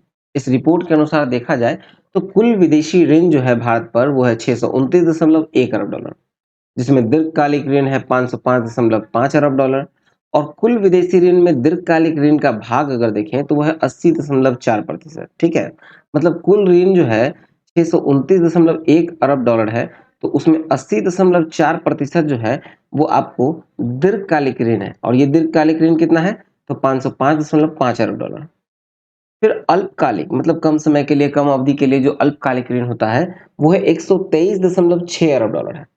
ठीक है, और कुल विदेशी ऋण अल्पकालिक ऋण का भाग अगर देखें यानी कि 629.1 में देखें तो अल्पकालिक है 19.6%। जीडीपी के प्रतिशत के रूप में अगर कुल विदेशी ऋण देखें तो यह 18.6%। कुल विदेशी ऋण में जो रियायती ऋण का भाग है वो है 7.8%। और मुद्राओं की दृष्टि से जो विदेशी ऋण की संरचना है तो डॉलर में जो विदेशी ऋण है वो 54.4% है, रुपए मूल्य में जो विदेशी ऋण है वो 30.4% है, एसडीआर के रूप में है 5.9%, येन के रूप में है 5.7% और यूरो के रूप में है 3%। चलिए नेक्स्ट देखें। नेक्स्ट है एयर इंडिया में विस्तारा के विलय को प्रतिस्पर्धा आयोग की मंजूरी। तो देखा जाए तो 1 सितंबर 2023 को भारतीय प्रतिस्पर्धा आयोग यानी कंपटीशन कमीशन ऑफ इंडिया ने टाटा सन्स के स्वामित्व वाली जो एयर इंडिया है उसमें टाटा एसआईए एयरलाइंस यानी टीएसएएल विस्तारा के विलय को मंजूरी प्रदान की है। टीएसएएल जो विस्तारा है वो एयर इंडिया लिमिटेड में विलय के उपरांत एयर इंडिया लिमिटेड का अस्तित्व बरकरार रहेगा। 218 विमान के बेड़े के साथ ये भारत की सबसे बड़ी अंतरराष्ट्रीय कैरियर तथा दूसरी बड़ी डोमेस्टिक कैरियर विमान सेवा कंपनी बन जाएगी। ठीक है, चलिए नेक्स्ट देखें। नेक्स्ट है भारत मध्य पूर्व यूरोप आर्थिक कॉरिडोर। ठीक है, देखा जाए तो India middle east Europe corridor है। तो 9 सितंबर को मध्य पूर्व एशिया के रास्ते भारत व यूरोप के बीच कनेक्टिविटी बढ़ाकर व्यापार के विस्तार के लिए भारत व अमेरिका ने मित्र राष्ट्र के साथ मिलकर एक कॉरिडोर का निर्माण किया और इस निर्माण का घोषणा किया और इस परियोजना का जो नाम दिया है वो है भारत मध्य पूर्व यूरोप आर्थिक कॉरिडोर, मतलब India middle east Europe corridor. इसके तहत रेल लाइन, सड़क, बंदरगाह का नेटवर्क होगा जिनके जरिए आयात व निर्यात सुगमता से होगी। इस परियोजना के तहत भारत को एक शिपिंग रूट के माध्यम से पश्चिमी एशिया से जोड़ा जाएगा, जहां एक रेल नेटवर्क विभिन्न देशों से होता हुआ यूरोप से जुड़ेगा। भारत और अमेरिका के अतिरिक्त यहाँ पर सऊदी अरब, संयुक्त अरब अमीरात, इटली, जर्मनी सहित यूरोपीय संघ भी इस परियोजना में शामिल है। ठीक है, चलिए आगे देखें। तो कॉरिडोर की घोषणा करते हुए प्रधानमंत्री मोदी ने कहा कि भविष्य में यह भारतीय अर्थव्यवस्था को पश्चिम एशिया और यूरोप के देशों की अर्थव्यवस्थाओं से जोड़ने वाला अहम अध्याय बनेगा। उन्होंने कहा कि कॉरिडोर जो है वो निर्धन और विकासशील देशों की प्रगति में तेजी लाएगा और इसमें सभी देशों की संप्रभुता अखंडता का ख्याल रखा जाएगा। भारत व अमेरिका द्वारा यह प्रस्तावित जो आर्थिक गलियारा का प्रस्तुत है वस्तुतः आपको चीन के बेल्ट एंड रोड इनिशिएटिव जो है बीआरआई जिसे कहा गया है उसके प्रत्युत्तर के रूप में इसको देखा जा रहा है। ठीक है, चलिए नेक्स्ट देखते हैं हम लोग। नेक्स्ट है 2023-24 में 332 मिलियन टन खाद्यान्न उत्पादन का लक्ष्य। तो जो 2023-24 में देश का जो खाद्यान्न उत्पादन का लक्ष्य है वो है 332 मिलियन टन। ठीक है, और जिसमें 161.2 मिलियन टन जो है वो सिर्फ रबी के तहत होगा। ठीक है, सिर्फ रबी के तहत रबी के समय जो है रबी फसल के तहत इसको प्राप्त करने का लक्ष्य है। 2023-24 में जो खाद्यान्न उत्पादन का लक्ष्य में देखें तो दलहन में है 29.25 मिलियन टन, यानी कि 18.1 मिलियन टन का उत्पादन रबी मौसम में लक्ष्य है। ठीक है, 29.25 मिलियन टन में से 18.1 मिलियन टन का उत्पादन कब होगा? तो रबी मौसम में होगा। और तिलहन तिलहन जो है वो 44 मिलियन टन का लक्ष्य है, जिसमें 14.5 मिलियन टन रबी मौसम में लक्ष्य है। चलिए नेक्स्ट देखते हैं। नेक्स्ट है वैश्विक नवाचार रैंकिंग 2023 यानी ग्लोबल इनोवेशन इंडेक्स 2023। 27 सितंबर को वर्ल्ड इंटेलेक्चुअल प्रॉपर्टी ऑर्गेनाइजेशन की वर्ष 2023 की वैश्विक नवाचार सूचकांक रिपोर्ट विश्व भर में जारी की गई। इस सूचकांक की गणना विभिन्न देशों के आर्थिक, सामाजिक एवं राजनीतिक घटनाओं पर कड़ी नजर रखते हुए की जाती है। विश्व बैंक, अंतर्राष्ट्रीय मुद्रा कोष, आईएमएफ जो है विश्व अंतर्राष्ट्रीय मुद्रा कोष, विश्व व्यापार संगठन, यूनिसेफ जैसे अंतर्राष्ट्रीय संस्थानों के आंकड़े पर आधारित है ये वैश्विक नवाचार रैंकिंग। और इसमें देखा जाए तो 80 विभिन्न जानकारी के आधार पर इसे तैयार किया गया है। ठीक है, और ये सूचकांक किसी अर्थव्यवस्था की नवाचार की क्षमता और इस दिशा में उनकी सफलता का आकलन करता है। सूचकांक का जो मान है वो 0 से 100 के बीच है। मतलब सूचकांक अगर अधिक होगा तो देशों की स्थिति बेहतर होने की संकेत है। मतलब जिस तरह से 100 की ओर जाएगा उसकी स्थिति और बेहतर होने की संकेत है। सूचकांक में जो कुल देश शामिल है वहां है 132। वैश्विक नवाचार यानी ग्लोबल इनोवेशन इंडेक्स में कुल 132 देशों को शामिल किया गया है और भारत का जो स्थान दिया गया है वो 40वां स्थान है। और मान कितना है? तो 38.1, मतलब 100 में 38.1। सूचकांक में जो प्रथम 5 देश के बारे में हम लोग देखें तो पहले स्थान पे है स्विट्जरलैंड, जिसका मान है 67.6। स्वीडन दूसरे स्थान पे है 64.2 के साथ। अमेरिका तीसरे स्थान पे है 63.5 के साथ। यूनाइटेड किंगडम जो यूके है वो आपको 62.4 मान के साथ चौथे स्थान पे है। और सिंगापुर 5वें स्थान पे है 61.5 के साथ। ये थे ऊपर के 5 देश। अब हम लोग नीचे के कुछ देशों के बारे में देखें तो सबसे आखिरी स्थान यानी 132वां स्थान मिला है अंगोला को। अंगोला का मान है 10.3। नाइजर है 131वें स्थान पर, मान है 12.4। फिर 130 पे है बुरुंडी, 129 पे है माली। भारत को पड़ोसी देशों की रैंकिंग अगर देखें तो चीन है 12वें स्थान पर, उसके बाद भारत आता है 40वें स्थान पर। 88वें स्थान पे पाकिस्तान है, 90वें स्थान पे श्रीलंका है, 105 पे बांग्लादेश और 108 पे नेपाल है। चलिए नेक्स्ट देखते हैं। नेक्स्ट टॉपिक है G20 देशों में भारत में जीडीपी वृद्धि सर्वोच्च रहने का ओईसीडी का अनुमान। तो देखा जाए तो 19 सितंबर को मुख्यतः उच्च आय वर्ग के 38 देशों के अंतर सरकारी संगठन आर्थिक विकास एवं सहयोग संगठन, जिसे कहा जाए तो Organisation for Economic Cooperation and Development यानी ओईसीडी, ने G20 देशों में विकास एवं मुद्रास्फीति आदि के संबंध में अपने ताजा पूर्वानुमान जारी किए हैं। और ओईसीडी जो इकोनॉमिक आउटलुक शीर्षक से जारी हुआ है, इस रिपोर्ट में बताया गया कि वर्तमान समय में जहां वैश्विक अर्थव्यवस्था में लगातार गिरावट के संकेत हैं, वहीं भारतीय अर्थव्यवस्था विकास के मार्ग पर सबसे तेजी गति से बढ़ रही है। रिपोर्ट की कहा गया है, रिपोर्ट के अनुसार कि जो वैश्विक अर्थव्यवस्था में 2023 में जो वृद्धि है वो 3% और 2024 में 2.7% रहने का अनुमान है। जबकि G20 देश में संयुक्त रूप से यह क्रमशः कहा जाए तो 3.5% और 2.7% अनुमानित है। ठीक है, देखिए G20 देशों में अगर कहा जाए तो 3.5% आपको 2023 के लिए है और 2024 के लिए है 2.7%। जितने G20 देश है उसके लिए, उसके अनुसार भारत का। ठीक है, वैश्विक अर्थव्यवस्था का जो वृद्धि दिखाया जा रहा है ये वैश्विक अर्थव्यवस्था का है। ठीक है, अब देखा जाए तो भारत में जो 2023 में जीडीपी है वो 6.3% और 2024 में 6% की वृद्धि का अनुमान है। ठीक है, और अगर G20 देशों में इसको देखा जाए, आंका जाए भारत का वृद्धि, तो वो सर्वोच्च होगी। चीन में 2023 में 5.1% और 2024 में 4.6% रहने का अनुमान व्यक्त किया गया है। इसमें आगे हम लोग देखें तो जो 2023-24 में जो जीडीपी वृद्धि के जो ओईसीडी का जो अनुमान है उसमें भारत पहले स्थान पे है। 2023 में 6.3 का अनुमान है और 2024 में 6% का अनुमान है। दूसरे स्थान पे चीन है, फिर तीसरे स्थान पे इंडोनेशिया, चौथे पे तुर्की, पांचवें पे मैक्सिको, छठे पे ब्राजील, सातवें पे स्पेन, आठवें स्थान पे आता है अमेरिका। ठीक है, ये पूरा लिस्ट है। और साथ में अगर देखा जाए G20 विकसित राष्ट्र के बारे में, तो विकसित राष्ट्र का जो 2023 का संभावना है वो है 1.5% और 1.2% 2024 के लिए। G20 की उभरती अर्थव्यवस्थाओं के बारे में देखें तो 4.5% है 2023 के लिए और 3.9% है 2024 के लिए। और केवल G20 के बारे में, G20 के संपूर्ण G20 के बारे में देखें तो ये 3.1% है 2023 के लिए, अगर पूरे ओवरऑल G20 का है। ठीक है, और 2024 में ये 2.7% हो जाएगा। संपूर्ण विश्व में ये 3% और 2024 के लिए 2.7%। चलिए नेक्स्ट देखते हैं। नेक्स्ट है पीएम विश्वकर्मा योजना का शुभारंभ। तो 17 सितंबर को सुनार, लोहार, बढ़ई, राजमिस्त्री, कुम्हार और चर्मकार ये आदि जो है पारंपरिक कार्यक्रमों की हितार्थ केंद्रीय क्षेत्र की एक नई प्रधानमंत्री विश्वकर्मा योजना का शुभारंभ किया।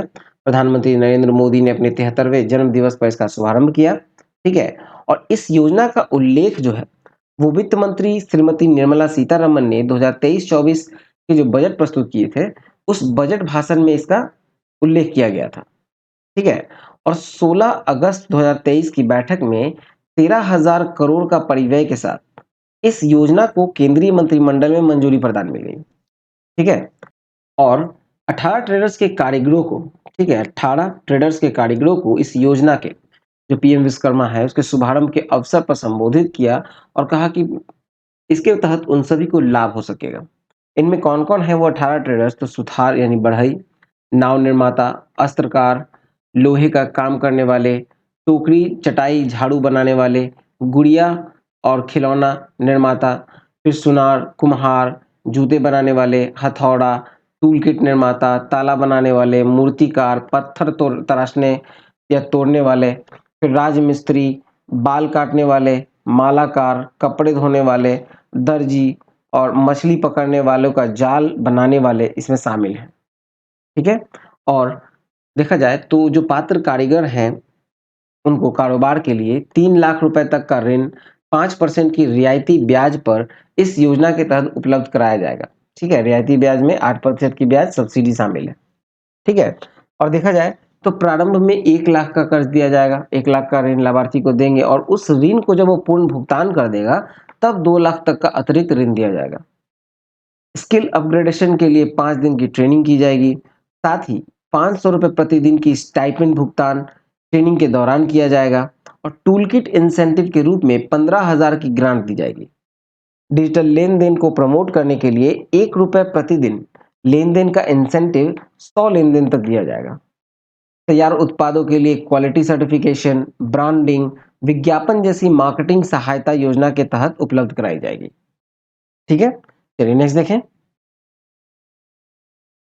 नेक्स्ट है पीएम उज्ज्वला योजना के तहत देश सब्सिडी अब 400 रुपए प्रति सिलेंडर। ठीक है, देश नहीं, यहाँ देश सब्सिडी होगा, देय। 29 अगस्त को केंद्रीय मंत्रिमंडल की बैठक में रक्षाबंधन, ओणम के अवसर पर रसोई गैस पर सब्सिडी की राशि जो है वो 200 रुपए प्रति सिलेंडर की घोषणा सरकार ने की। इससे आम उपभोक्ताओं को गैस के मूल्य में 200 रुपए प्रति सिलेंडर की राहत मिली है।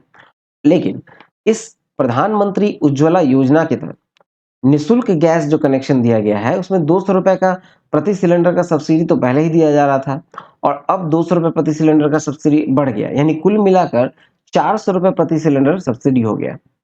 इस पूरक सब्सिडी के कारण 2023-24 में 7,680 करोड़ का अतिरिक्त भार जो है वो सरकार पर पड़ने वाला है। 29 अगस्त 2023 की बैठक में देखें तो उज्ज्वला योजना के तहत 75 लाख अतिरिक्त गैस कनेक्शन भी प्रदान करने का निर्णय किया गया है। ठीक है, और इस योजना के तहत लाभार्थी की संख्या जो है वो 9.60 करोड़ से बढ़कर 10.35 करोड़ हो जाएगी। ठीक है, चलिए नेक्स्ट देखते हैं। नेक्स्ट टॉपिक है वैश्विक जैव ईंधन गठबंधन यानी ग्लोबल बायोफ्यूल्स अलायंस। देखा जाए तो 9 सितंबर 2023 को नई दिल्ली में प्रधानमंत्री श्री मोदी ने अब जैव ईंधन यानी बायोफ्यूल्स को बढ़ावा देने के लिए वैश्विक जैव ईंधन गठबंधन यानी ग्लोबल बायोफ्यूल्स अलायंस की घोषणा की। बायोफ्यूल्स का तात्पर्य है पेड़ पौधे, अनाज, शैवाल, भूसी एवं वेस्ट फूड आदि से बनाने वाले ईंधन। एथेनॉल का ईंधन के रूप में इस्तेमाल भी इसी का भाग है। बायोफ्यूल्स अलायंस में शामिल होने वाले देशों से पेट्रोल में एथेनॉल में का मिश्रण को बढ़ाकर 20% तक करने का अपील किया है। ठीक है, पेट्रोल में एथेनॉल का मिश्रण 20% होना चाहिए, ये अपील किया गया है। और विश्व में एथेनॉल बायोफ्यूल का उत्पादन के मामले में 3 अग्रणी देश हैं आपको। पहला है भारत, दूसरा ब्राजील और तीसरा अमेरिका है। इसी में आगे है, स्वच्छ ईंधन को बढ़ावा देने के उद्देश्य से गठित इस गठबंधन की लॉन्चिंग के समय अमेरिकी राष्ट्रपति जो बाइडेन, ब्राजील के राष्ट्रपति लुला डी सिल्वा और नरेंद्र मोदी भारत के साथ थे। अतिरिक्त गठबंधन की शुरुआत करने वाले अन्य देशों में इटली, संयुक्त अरब अमीरात, अर्जेंटीना, बांग्लादेश, दक्षिण अफ्रीका व मॉरिशस आदि शामिल हैं। चलिए नेक्स्ट देखें। नेक्स्ट है, भारत में 2023 में आर्थिक वृद्धि का अपना अनुमान एशियाई विकास बैंक ने घटाया, फिर भी एशिया में यह वृद्धि सर्वोच्च होगी। तो देखा जाए तो सितंबर 2023 में ताजा अपडेट रिपोर्ट में भारत में 2023 में वृद्धि के पूर्वानुमान को 6.4% से घटाकर 6.3% जहां एडीबी ने किया, वहीं 2024 के लिए वृद्धि का पूर्वानुमान जो है वो 6.7% पर रही। ठीक है, और समूचे एशिया में जो श्रीलंका ही एकमात्र ऐसा देश है जहां 2022 के पश्चात अब 2023 में भी ऋणात्मक वृद्धि का अनुमान लगाया गया। चलिए नेक्स्ट देखते हैं। नेक्स्ट है, मॉर्गन स्टैनली ने 2023-24 के लिए भारत में वृद्धि का जो दर है पूर्वानुमान 6.2% से बढ़ाकर 6.4% किया। तो देखिए, चालू वित्तीय वर्ष जो 2023-24 की पहली तिमाही थी, अप्रैल जून 2023, उसमें भारत की जीडीपी में वृद्धि हुई 7.5% रहने का अनुमान। ठीक है, अनुमान है 7.5% रहने का, और ये मॉर्गन स्टैनली ने पहले व्यक्त किया था। एनएसओ के ताजा आकलन में यह 7.8% है। ठीक है, और ये वृद्धि जो है अपने अनुमान से अधिक रहने पर मॉर्गन स्टैनली ने वर्ष 2023-24 में वृद्धि के अपने पूर्वानुमान को भी 6.2% से बढ़ाकर 6.4% कर दिया है। बैंक का कहना है कि निजी निजी उपभोग में वृद्धि आशा से अधिक रहने के कारण विकास दर अपेक्षा से अधिक रही है। चलिए नेक्स्ट देखें।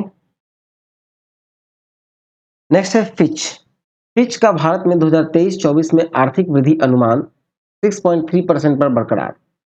सितंबर 2023 में क्रेडिट रेटिंग एजेंसी है फिच, उसने चालू वित्त वर्ष 2023-24 के लिए भारत में आर्थिक वृद्धि का अपना पूर्वानुमान को 6.3% पर बरकरार रखा है। 2024-25 में ये 6.5% रहने का ताजा अनुमान है। चलिए नेक्स्ट देखें। नेक्स्ट है एसएनपी। एसएनपी ने 2023-24 में भारत में वृद्धि के पूर्वानुमान को 6% पर बरकरार रखा। एसएनपी यानी कि स्टैंडर्ड एंड पुअर्स, सितंबर 2023 में ग्लोबल रेटिंग एजेंसी है स्टैंडर्ड एंड पुअर्स, उसने 2023-24 में अपने भारत में जीडीपी ग्रोथ का पूर्वानुमान 6% को ही बरकरार रखा है। एशिया प्रशांत क्षेत्र में 2023 में वृद्धि जो है 3.9% ही रहने का अनुमान इस रेटिंग एजेंसी की economic outlook for Asia Pacific Q4 2023 report में व्यक्त किया है। ठीक है, और देखा जाए तो इस रिपोर्ट के अनुसार इस क्षेत्र में सर्वोच्च वृद्धि भारत में होगी। 2024-25, 2025-26 में भारत में वृद्धि जो है वो 6.9% रहने का एजेंसी का पूर्वानुमान है। नेक्स्ट है, आर्थिक स्वतंत्रता सूचकांक की दृष्टि से 165 देश में भारत 87वें स्थान पर। तो सितंबर 2023 में विभिन्न देशों की आर्थिक स्वतंत्रता की स्थिति के संबंध में कनाडा के थिंक टैंक फ्रेजर इंस्टीट्यूट की ताजा रिपोर्ट जारी हुई। इसका शीर्षक था economic freedom of the world 2021 annual report. इस सूचकांक में कुल देश 165 थे और भारत का स्थान देखा जाए सूचकांक में, इस सूचकांक में भारत का जो स्थान था वो था 87वां। पिछले वर्ष 86वें स्थान पर था, इस बार 87वें स्थान पर है। ये रिपोर्ट जो है वो आर्थिक स्वतंत्रता सूचकांक की आकलन सरकार के आकार, विधि प्रणाली और संपत्ति के अधिकार, स्वस्थ धन तक पहुंच, अंतर्राष्ट्रीय व्यापार की स्वतंत्रता तथा ऋण श्रम एवं व्यवसाय के नियमन आदि मानकों के आधार पर की जाती है। आगे देखें तो इसमें आकलित जो आर्थिक स्वतंत्रता सूचकांक का जो अधिकतम मान है वो है 10। किसी भी देश को आकलित सूचकांक 10 के जितना निकट होगा वो आर्थिक स्वतंत्रता की स्थिति उतनी बेहतर मानी जाएगी। सूचकांक में जो प्रथम 5 स्थान है उसमें पहला स्थान है सिंगापुर का, दूसरा हांगकांग का, तीसरा स्विट्जरलैंड का, चौथा न्यूजीलैंड का, पांचवा अमेरिका का। फिर देखा जाए तो रैंकिंग में सबसे निचला स्थान जो है वो है वेनेजुएला का, और आंकड़ों की अनुपलब्धता के कारण उत्तर कोरिया और क्यूबा को सूची में स्थान नहीं दिया गया। चलिए नेक्स्ट देखते हैं। नेक्स्ट है 5 वर्षीय रेकरिंग जमा योजना में ब्याज दर में 0.2% बिंदु की वृद्धि, ठीक है, और अन्य लघु बचत योजनाओं में ब्याज अपरिवर्तित। तो देखा जाए तो मुख्यतः डाकघर के माध्यम से जो सरकार के द्वारा संचालित लघु बचत योजना है उस पर ब्याज दरों का निर्धारण सरकार के द्वारा प्रति तिमाही आधार पर किया जाता है, मतलब प्रति 3 महीने पे किया जाता है। बचत खाते पर देखें, अभी हम लोग लास्ट देखेंगे 1 अक्टूबर 2023 से 31 दिसंबर 2023 तक का, तो वो 4% है। 1 वर्षीय सावधि जमा 6.9% है। 2 वर्ष का सावधि जमा अगर हम लोग देखें तो ये है 7%, ठीक है। फिर आपको 3 वर्ष का जो सावधि जमा है वो है आपको 7%, 5 वर्ष का सावधि जमा है आपको 7.5%, ठीक है। ये आपको हम पीडीएफ में दे देंगे। तो चलिए नेक्स्ट देखते हैं। नेक्स्ट है सितंबर माह में एक ही दिन में 9 रूट मार्गों पर वंदे भारत एक्सप्रेस रेलगाड़ियों का परिचालन प्रारंभ। तो देखा जाए तो वंदे भारत एक्सप्रेस जो केवल 52 सेकंड में 0 से 100 किलोमीटर की प्रति घंटा की गति पकड़ सकती है, 160 किलोमीटर प्रति घंटा की गति से चल सकती है, ठीक है, उसके 9 रूट मार्गों पर और चलाया गया है। अगस्त 2023 के अंत तक कुल 25 वंदे भारत एक्सप्रेस थी, और 24 सितंबर 2023 में एक ही दिन में 9 रूट मार्गों पर रेलगाड़ियों को हरी झंडी दिखाई गई, और 9 रेलगाड़ियों को शुरू होने में देश में अब तक 34 रूट मार्गों पर वंदे भारत एक्सप्रेस रेलगाड़ी परिचालित है। चलिए नेक्स्ट देखते हैं। अब आते हैं हम लोग नियुक्ति की ओर, जहां पहला है कि श्रीलंका में भारत के नए उच्चायुक्त नियुक्त हुए संतोष झा। फिर ऑस्ट्रेलिया में भारत के नए उच्चायुक्त नियुक्त हुए हैं Gopal Bagle. Audit bureau of circulation यानी एबीसी के नए अध्यक्ष चुने गए हैं श्रीनिवासन के स्वामी चुने गए हैं। आर के स्वामी हंसा ग्रुप के कार्यकारी अध्यक्ष हैं। फिर नेक्स्ट है एचडीएफसी बैंक के प्रबंधक निदेशक सह सीईओ पुनर्नियुक्त हुए हैं शशिधर जगदीशन। फिर है कोटक महिंद्रा बैंक के अंतरिम प्रबंधक निदेशक सह मुख्य कार्यकारी अधिकारी जो नियुक्त हुए हैं वो है दीपक गुप्ता। आईसीआईसीआई बैंक के प्रबंधक निदेशक सह मुख्य कार्यकारी अधिकारी पुनर्नियुक्त हुए हैं संदीप बख्शी।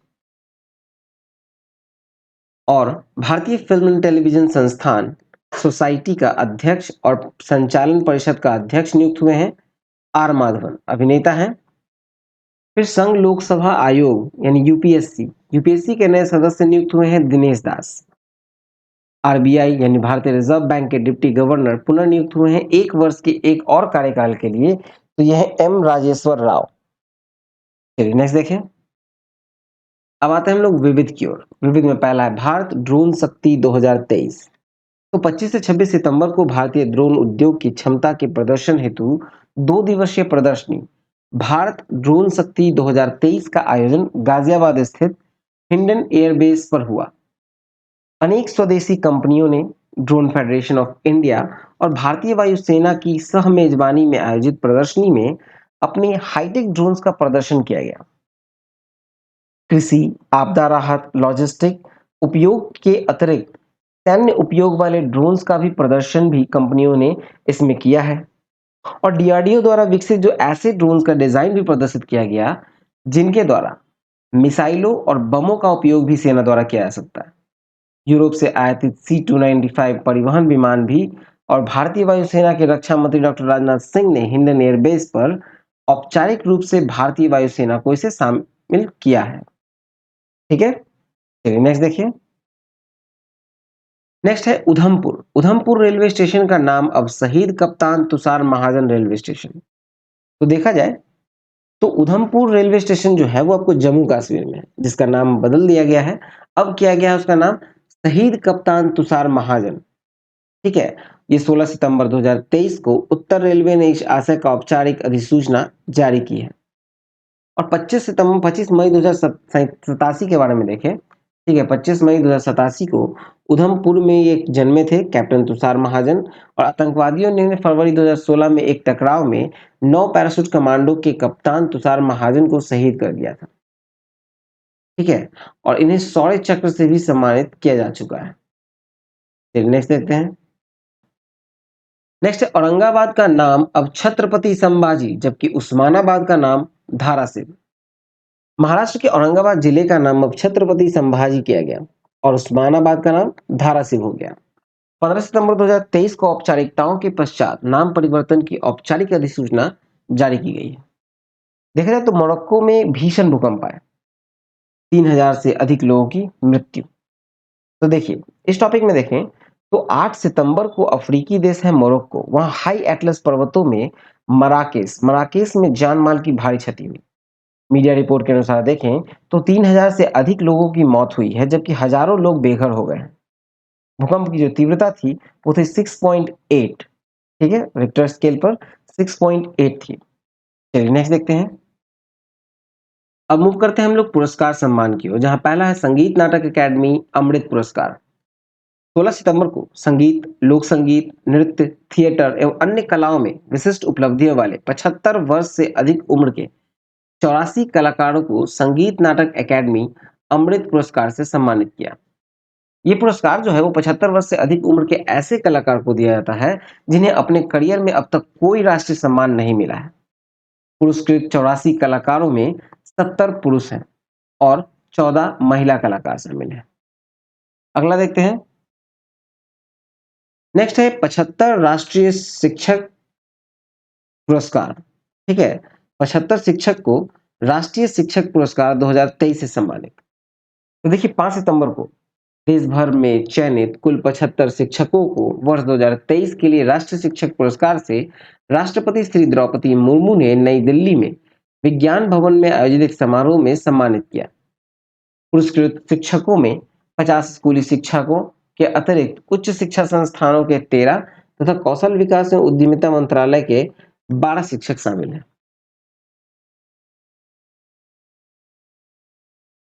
और इसमें जो पुरस्कार राशि है वो है 50-50 हजार रुपए की नगद राशि, रजत पदक और प्रशस्ति पत्र। चलिए नेक्स्ट देखें। तो नेक्स्ट है आरबीआई गवर्नर शक्तिकांत दास को अमेरिकी ग्लोबल फाइनेंस पत्रिका का सम्मान।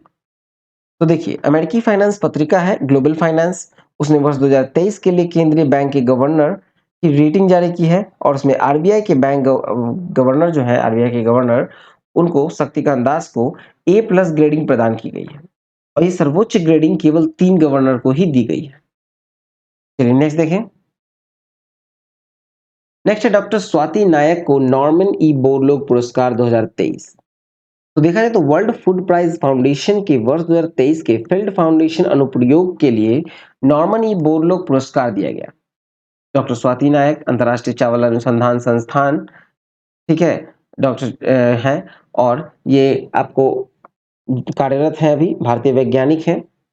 और 2024 से 26 अक्टूबर 2023 को देखा जाए तो डॉक्टर स्वाति नायक को ये पुरस्कार जो है अमेरिका में अयोव में बोरलोग की स्मृति में कार्यक्रम में ये प्रदान किया जाएगा, और ये पुरस्कार जो है वो 40 वर्ष से कम उम्र के वैज्ञानिकों को ही दिया जाता है। चलिए नेक्स्ट देखते हैं। नेक्स्ट है वर्ष 2023 के रेमन मैग्सेसे पुरस्कार। तो देखिए, रेमन मैग्सेसे पुरस्कार जो है वो 30 अगस्त को फिलीपींस के रेमन मैग्सेसे फाउंडेशन ने 65वें रेमन मैग्सेसे पुरस्कार की घोषणा की है। इसमें कुल 4 हस्तियों की दिया गया है, ठीक है, 4 हस्तियों को चुना गया है, जिसमें भारत के एक है कैंसर रोग विशेषज्ञ डॉक्टर रवि कन्नन, और उसके बाद 3 अन्य लोग भी हैं, जिसमें आपको यूजेनईओ लेमांस है, यूजिनो लेमांस, ठीक है, यूजिनो लेमांस तिमोर लेस्ते के पर्यावरणवादी हैं। फिर आपको रक्षंद कोरवी जो है, रक्षंद कोरवी आपको शिक्षा के प्रसार के लिए संघर्षरत रहे बांग्लादेशी हैं। फिर है आपको मीडियम कोरोनेल फेरर, जो कि फिलीपींस के ही हैं, शांति में महिलाओं की भागीदारी को बढ़ावा देने के लिए इस दिशा में प्रयासरत रही हैं। चलिए नेक्स्ट देखें। नेक्स्ट है शांति स्वरूप भटनागर पुरस्कार 2022। तो देखा जाए तो विज्ञान के 7 विभिन्न शाखाओं में उत्कृष्ट योगदान के लिए देश के 12 चुनिंदा वैज्ञानिकों को शीर्ष वैज्ञानिक का CSIR यानी कि council of research scientific and industrial research के वर्ष 2022 का शांति स्वरूप भटनागर पुरस्कार दिया गया। पुरस्कार राशि है 5 लाख रुपए। जैविक विज्ञान है डॉक्टर अश्विनी कुमार और डॉक्टर मुडिका सुब्बा रेड्डी। फिर आपको रसायन विज्ञान में दिया गया है डॉक्टर अक्काटू टी बीजू को, जो कि Indian institute of science Bengaluru से हैं। फिर दूसरा है डॉक्टर देवव्रत मैती। नेक्स्ट देखें तो पृथ्वी और वातावरण, समुद्र एवं खगोल विज्ञान यानी earth atmosphere ocean and planetary science, doctor Vimal Mishra IIT Gandhinagar. Engineering विज्ञान साइंस में देखा जाए तो डॉक्टर दीप्ति रंजन साहू को दिया गया है और डॉक्टर रजनीश कुमार को दिया गया। ठीक है, इंजीनियरिंग विज्ञान साइंस में डॉक्टर दीप्ति रंजन साहू को और रजनीश कुमार को, और पृथ्वी वातावरण समुद्र खगोल विज्ञान में दिया गया है डॉक्टर विमल मिश्रा को, जो कि IIT गांधीनगर से है। इन दोनों का हो गया। और तीसरा अब आते हैं हम लोग गणित विज्ञान की ओर यानी मैथमेटिकल साइंस की ओर।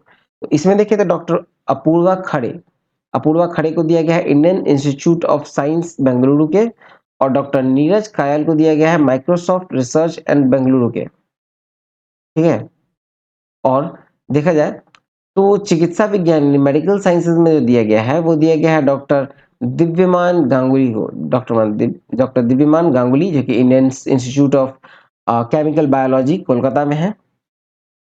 और भौतिक विज्ञान में हम लोग देखें फिजिक्स में तो ये दिया गया है फिजिकल साइंस में दिया गया है डॉक्टर वासुदेव दास गुप्ता को और डॉक्टर अनिंदम दास को। चलिए नेक्स्ट देखते हैं। नेक्स्ट है विज्ञान प्रौद्योगिकी वनावचार। ठीक है, विज्ञान प्रौद्योगिकी वनावचार क्षेत्र में नए राष्ट्रीय विज्ञान पुरस्कार 21 सितंबर 2023 को विज्ञान प्रौद्योगिकी मंत्रालय की विज्ञप्ति के अनुसार राष्ट्रीय विज्ञान पुरस्कार विज्ञान के 13 विभिन्न क्षेत्रों में प्रदान किया जाएगा।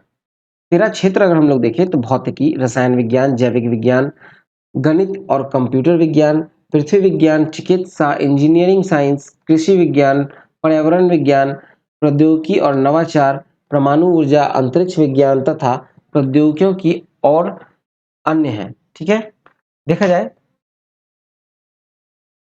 अन्य पुरस्कार जो निम्नलिखित 4 श्रेणी में दिए जाएंगे उसमें आपको विज्ञान रत्न दिया जाएगा। विज्ञान रत्न का मतलब है यह पुरस्कार विज्ञान और प्रौद्योगिकी के किसी भी क्षेत्र में की गई जीवन भर की उपलब्धियों और योगदान के लिए मान्यता देगा। फिर आएगा विज्ञान श्री। ये पुरस्कार विज्ञान और प्रौद्योगिकी के किसी भी क्षेत्र में विशिष्ट योगदान को मान्यता देगा। फिर आएगा विज्ञान युवा।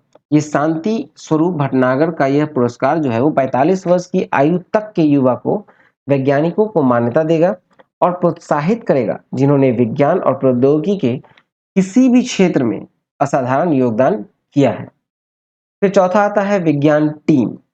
ये पुरस्कार 3 या अधिक वैज्ञानिक शोधकर्ताओं अन्वेषकों की ऐसी टीम को दिया जाएगा जिन्होंने विज्ञान और प्रौद्योगिकी के किसी भी क्षेत्र में एक टीम के रूप में काम करके असाधारण योगदान दिया है। चलिए नेक्स्ट देखें। नेक्स्ट है वर्ष 2021 का दादा साहेब फाल्के पुरस्कार। तो देखा जाए तो 26 सितंबर 2023 को सिनेमा जगत के सर्वोच्च 53वें Dada Saheb Phalke life time achievement पुरस्कार की घोषणा की गई और ये केंद्रीय सूचना एवं प्रसारण मंत्री श्री अनुराग ठाकुर ने की। विजेता थे बॉलीवुड के बीते वर्षों के जाने मानी अभिनेत्री और नृत्यांगना वहीदा रहमान। भारतीय सिनेमा जगत का सर्वोच्च सम्मान उन्हें 69वें राष्ट्रीय फिल्म पुरस्कार के वितरण समारोह में प्रदान किया जाएगा और इस पुरस्कार के तहत स्वर्ण कमल के साथ 10 लाख रुपए की राशि प्रदान की जाती है। भारत सरकार ने 1972 में पद्मश्री से तथा 2011 में पद्म भूषण से उन्हें सम्मानित किया था। आगे देखें तो दादा साहब फाल्के पुरस्कार जो है वो देश के सिनेमा जगत का सर्वोच्च पुरस्कार है जो कि सिनेमा के क्षेत्र में रचनात्मक योगदान के लिए प्रदान किया जाता है। वहीदा रहमान ये पुरस्कार पाने वाली 53वीं हस्ती हैं और 8वीं महिला हैं। चलिए नेक्स्ट देखें। अब आते हैं निधन की ओर। पहला है हीथ स्ट्रिक। हीथ स्ट्रिक जो थे वो जिम्बाब्वे क्रिकेट टीम के पूर्व कप्तान थे। जिनका 49 वर्ष की आयु में निधन हो गया। फिर है अरुण कुमार सिन्हा, भारतीय पुलिस सेवा में सेवारत अधिकारी अरुण कुमार सिन्हा का 61 वर्ष की आयु में गुरुग्राम में निधन हो गया। 2016 से स्पेशल प्रोटेक्शन ग्रुप यानी एसपीजी के निदेशक का कार्यभार वो संभाले हुए थे। फिर नेक्स्ट है एम एस स्वामीनाथन, भारत के हरित क्रांति के जनक कहे जाते हैं और वो एक महान कृषि वैज्ञानिक एम एस स्वामीनाथन का 98 वर्ष की आयु में निधन हो गया। भारत सरकार ने उन्हें 1967 में 1967 में पद्मश्री, 1972 में पद्म भूषण और 1989 में पद्म विभूषण से उन्हें सम्मानित किया है। और नेक्स्ट है सरोजा वैद्यनाथन, प्रसिद्ध भरतनाट्यम नृत्यांगना है सरोजना वैद्यनाथन, उनका 86 वर्ष की आयु में निधन हो गया। अब आते हैं पुस्तक की ओर। तो एलन मस्क जो बुक है उसके लेखक हैं वॉल्टर इसास्कॉन। फिर है वी ऑल्सो मेक पॉलिसी, इसके लेखक है सुभाष चंद्र गर्ग। फिर है स्मोक एंड एसेस, लेखक है अमिताभ घोष। फिर नेक्स्ट है you must know your constitution, इसके लेखक हैं फाली एस नरिमन। फिर है द एक्सचेंज, इसके लेखक हैं जॉन ग्रिशम। चलिए नेक्स्ट देखें। फिर नेक्स्ट है बुकर पुरस्कार 2023 हेतु अल्प सूचीबद्ध यानी शॉर्टलिस्ट 6 पुस्तक। तो 21 सितंबर 2023 को 6 पुस्तकों को सूचीबद्ध किया गया है, अल्प सूचीबद्ध किया गया मतलब शॉर्टलिस्ट किया गया है और 26 नवंबर 2023 को वर्ष 2023 के बुकर पुरस्कार की घोषणा की जाएगी। इसमें आपको देखा जाए तो वेस्टर्न लेन जिसके लेखक हैं चेतना मारू, फिर है प्रॉफिट सॉन्ग, इसके लेखक हैं पॉल लिंच। फिर है बी स्टिंग, इसके लेखक हैं पॉल मुरे। फिर है स्टडी फॉर ओबीडियंस, इसके लेखक हैं सारा बर्नस्टीन, कनाडा के हैं। और फिर आपको है इफ आई सर्वाइव यू, इसके लेखक हैं जोनाथन एस्कॉर्फी, अमेरिका के। और फिर है दिस अदर इडन, इसके लेखक हैं पॉल हार्डिंग। ठीक है, इन सभी पुस्तकों का चयन किया गया है बुकर पुरस्कार के लिए, जिसका घोषणा होगा 26 नवंबर को। चलिए नेक्स्ट देखें। नेक्स्ट है भारत 8वीं बार क्रिकेट एशिया कप का विजेता। तो देखा जाए तो 30 अगस्त से 16 सितंबर 2023 तक एशियाई क्रिकेट परिषद के तत्वाधान में पुरुषों का एक दिवसीय अंतर्राष्ट्रीय क्रिकेट का 16वां एशिया कप पाकिस्तान की मेजबानी में संपन्न हुआ। देखा जाए तो ये पाकिस्तान की मेजबानी में थे, लेकिन पाकिस्तान में सभी मैच नहीं हुए थे। कुल 13 मैच हुए थे इस टूर्नामेंट में, जिसमें मात्र 4 मैच ही पाकिस्तान में खेले गए और 9 मैच श्रीलंका में खेले गए। ठीक है, विजेता जो टीम थी वो थी भारत और उप विजेता टीम थी श्रीलंका। ठीक है, फाइनल मैच में प्लेयर ऑफ द मैच चुने गए मोहम्मद सिराज भारत के, इन्होंने 21 रन दे के 6 विकेट लिए थे। और प्लेयर ऑफ द सीरीज चुने गए कुलदीप यादव भारत के। चलिए नेक्स्ट देखें। और इसी में आगे है कि भारतीय टीम का नेतृत्व कर रहे थे रोहित शर्मा और टूर्नामेंट के सर्वाधिक रन बनाने वाले जो प्लेयर थे वो थे शुभमन गिल, 302 रन उन्होंने बनाया था, भारत के खिलाड़ी है। और टूर्नामेंट में सर्वाधिक विकेट लेने वाले जो प्लेयर थे वो थे मथीसा पथिराना, ये 11 विकेट इन्होंने लिया था, श्रीलंका के हैं। चलिए नेक्स्ट देखते हैं। अगला है ऑस्ट्रेलिया के विरुद्ध ओडीआई श्रृंखला भारत ने जीती। तो देखा जाए तो सितंबर 2023 में भारत के दौरे पर ऑस्ट्रेलिया की क्रिकेट टीम ने 3 एक दिवसीय मैचों की श्रृंखला खेली थी और श्रृंखला के विजेता भारत रहा 2-1 से। इस श्रृंखला में भारतीय टीम का नेतृत्व कर रहे थे KL Rahul, player of the series चुने गए शुभमन गिल भारत के। चलिए नेक्स्ट देखें। अगला है टी20 अंतरराष्ट्रीय क्रिकेट में केवल 9 गेंद में अर्धशतक, नेपाल के दीपेंद्र सिंह एरी ने युवराज सिंह का 16 वर्ष पुराना रिकॉर्ड भंग किया। तो देखा जाए तो 27 सितंबर 2023 को टी20 अंतरराष्ट्रीय क्रिकेट में सबसे तेज गति से अर्धशतक बनाने का नया विश्व रिकॉर्ड नेपाल के दीपेंद्र सिंह एरी ने बनाया। और कहा तो ये एशियाई खेलों में बनाया, एशियन गेम्स हो रहे थे मंगोलिया के विरुद्ध इन्होंने बनाया था। ठीक है, चाइना में हो रहा था एशिया गेम्स और वहां मंगोलिया के विरुद्ध इन्होंने एक मैच में 9 गेंद पर ही मार दिया अर्धशतक। किसने? तो दीपेंद्र सिंह एरी ने, नेपाल के प्लेयर हैं। ठीक है, और युवराज सिंह ने 16 वर्ष पुराना इनका रिकॉर्ड था युवराज सिंह का, जिन्होंने 12 गेंद पे अर्धशतक बनाया था। ठीक है, फिर नेक्स्ट है टी20 इंटरनेशनल क्रिकेट में सबसे तेज गति से शतक। तो देखा जाए तो 27 सितंबर 2023 को टी20 इंटरनेशनल क्रिकेट में सबसे तेज गति से शतक जो बनाने का विश्व रिकॉर्ड है वो नेपाल के कुशल मल्ला का हो गया। हांगझाओ में 19वें एशियाई खेलों में मंगोलिया के विरुद्ध खेलते हुए उन्होंने बनाया था। ठीक है, यहाँ उन्होंने मात्र 34 गेंदों पर शतक बनाया। साउथ अफ्रीका के डेविड मिलर थे जिन्होंने 35 गेंद पर शतक बनाया था, उनका रिकॉर्ड टूट गया और इन्होंने 34 गेंद पर शतक बना दिया, कुशल मल्ला। ठीक है, आगे देखते हैं। नेक्स्ट है टी20 अंतर्राष्ट्रीय क्रिकेट में सबसे बड़ा टीम स्कोर। सबसे बड़ा टीम स्कोर देखा जाए तो 27 सितंबर को हांगझाओ में ही नेपाल और मंगोलिया के बीच जो एशियाई खेल हुए थे, मंगोलिया एशियाई खेलों में जो मैच हुए थे, ठीक है, नेपाल और मंगोलिया के बीच, और वहां नेपाल की टीम ने 20 ओवर में 3 विकेट खोकर 314 रन बनाए। ये तीनों रिकॉर्ड जो है एक ही मैच में बने। ठीक है, और मंगोलिया का ये मात्र पहला अंतर्राष्ट्रीय मैच था। जहां तक कि नेपाल का देखा जाए तो ये 57वां अंतर्राष्ट्रीय मैच था। ठीक है, देखिए ये 20 ओवर में 3 विकेट पर जो 314 रन बनाया, इन्होंने अफगानिस्तान का रिकॉर्ड तोड़ा। अफगानिस्तान ने आयरलैंड के विरुद्ध 278 रन बनाए थे। ठीक है, नेपाल ने उन्हें भंग कर दिया। चलिए नेक्स्ट देखते हैं। नेक्स्ट है अमेरिकी ओपन टेनिस 2023। तो देखा जाए तो 28 अगस्त से 10 सितंबर 2023 को वर्ष 2023 का टेनिस का अंतिम ग्रैंड स्लैम टेनिस टूर्नामेंट अमेरिकी ओपन न्यूयॉर्क में संपन्न हुआ। अमेरिकी ओपन टेनिस 2023 जो था वो 28 अगस्त से 10 अगस्त तक था, 10 सितंबर तक था न्यूयॉर्क सिटी में। विजेताओं में देखें तो पुरुष एकल में विजेता है नोवाक जोकोविच जो कि सर्बिया के हैं। उप विजेता रहे डैनियल मेदवेदेव रूस के। महिला एकल में विजेता है कोको गॉफ अमेरिका के। उप विजेता है आर्याना सबलेंका बेलारूस के।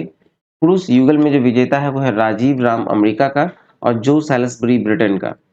उप विजेता है रोहन बोपन्ना भारत का और मैथ्यू एब्डेन ऑस्ट्रेलिया का। फिर महिला युगल में जो देखा जाए तो विजेता है गैब्रियल ड्रोबोस्की कनाडा और एरियन रूट लिफ न्यूजीलैंड का। उप विजेता है लारा सिगमुंडा जर्मनी का और वेरा जोवानोवा रूस का। मिश्रित में देखें तो विजेता है अन्ना डानिलीना कजाकिस्तान और हैरी हैरियोवारा फिनलैंड के। उपविजेता है जेसिका पेगुला और ऑस्टिन क्राजिसेक, ये दोनों अमेरिकी हैं, उपविजेता रहे मिश्रित युगल में। चलिए नेक्स्ट देखते हैं। नेक्स्ट है मोहन बगान, रिकॉर्ड 17वीं बार डूरंड कप फुटबॉल का विजेता। तो 3 अगस्त से 3 सितंबर 2023 के दौरान एशिया का सबसे पुराने फुटबॉल टूर्नामेंट कप जो है वो है डूरंड कप। उसका 132वां संस्करण के लिए 24 टीमों के बीच मैच खेला गया। मैच हुए कोलकाता में, गुवाहाटी में और कोकड़ाझार में। फाइनल में विजेता रहे मोहन बगान 1-0 से। रिकॉर्ड 17वीं बार जीता इन्होंने। ईस्ट बंगाल और मोहन बगान दोनों ही इससे पूर्व 16-16 बार इस टूर्नामेंट को जीत चुकी है। ठीक है, उपविजेता थी आपको ईस्ट बंगाल। चलिए नेक्स्ट देखते हैं। नेक्स्ट है हांगकांग बैडमिंटन ओपन 2023। 12 से 17 सितंबर को हांगकांग में 33वें हांगकांग ओपन बैडमिंटन टूर्नामेंट संपन्न हुआ। पुरुष एकल में विजेता है जोनाथन क्रिस्टी इंडोनेशिया के। उप विजेता है केंटा निशिमोटा जापान के। महिला एकल वर्ग में विजेता है अकाने यामागुची जापान के और उप विजेता है झांग यिमान चीन के। नेक्स्ट देखें। नेक्स्ट है चीनी ओपन बैडमिंटन 2023। तो देखा जाए तो 10 सितंबर 2023 को चीन के चंगजू में चीन ओपन बैडमिंटन संपन्न हुआ और पुरुषों का एकल खिताब विजेता जो थे वो है विक्टर एक्सलेसन, ये डेनमार्क के हैं, और उप विजेता है लू गुआंगझू चीन के। सुपर 1000 स्तर के इस टूर्नामेंट में महिलाओं की एकल खिताब विजेता आन से यंग है, दक्षिण कोरिया की हैं, और उप विजेता अकाने यामागुची जापान की हैं। नेक्स्ट है एशियाई टेबल टेनिस चैंपियनशिप 2023। तो देखा जाए तो 7 से 10 सितंबर को दक्षिण कोरिया में प्योंगचांग में एशियाई टेबल टेनिस चैंपियनशिप संपन्न हुआ। सभी स्पर्धा में देखा जाए तो सभी 7 स्पर्धाएं थी। स्वर्ण पदक चीन के ही हाथ रहा और भारत की पुरुषों की टीम ने शरत कमल, हरमीत देसाई और साथियान गनासेकरन थे और टीम स्पर्धा में कांस्य पदक जीतने में सफल रहे। चलिए नेक्स्ट देखें। नेक्स्ट है अंतिम पंघाल, विश्व कुश्ती चैंपियनशिप में पदक जीतने वाली देश की 8वीं महिला पहलवान। तो देखा जाए तो 16 से 24 सितंबर को पुरुषों व महिलाओं की विश्व कुश्ती चैंपियनशिप का आयोजन हुआ सर्बिया में बेलग्रेड में। और भारत के लिए केवल एक कांस्य पदक हिसार हरियाणा की 19 वर्षीय अंतिम पंघाल ने 53 किलोग्राम वर्ग फ्री स्टाइल में जीता।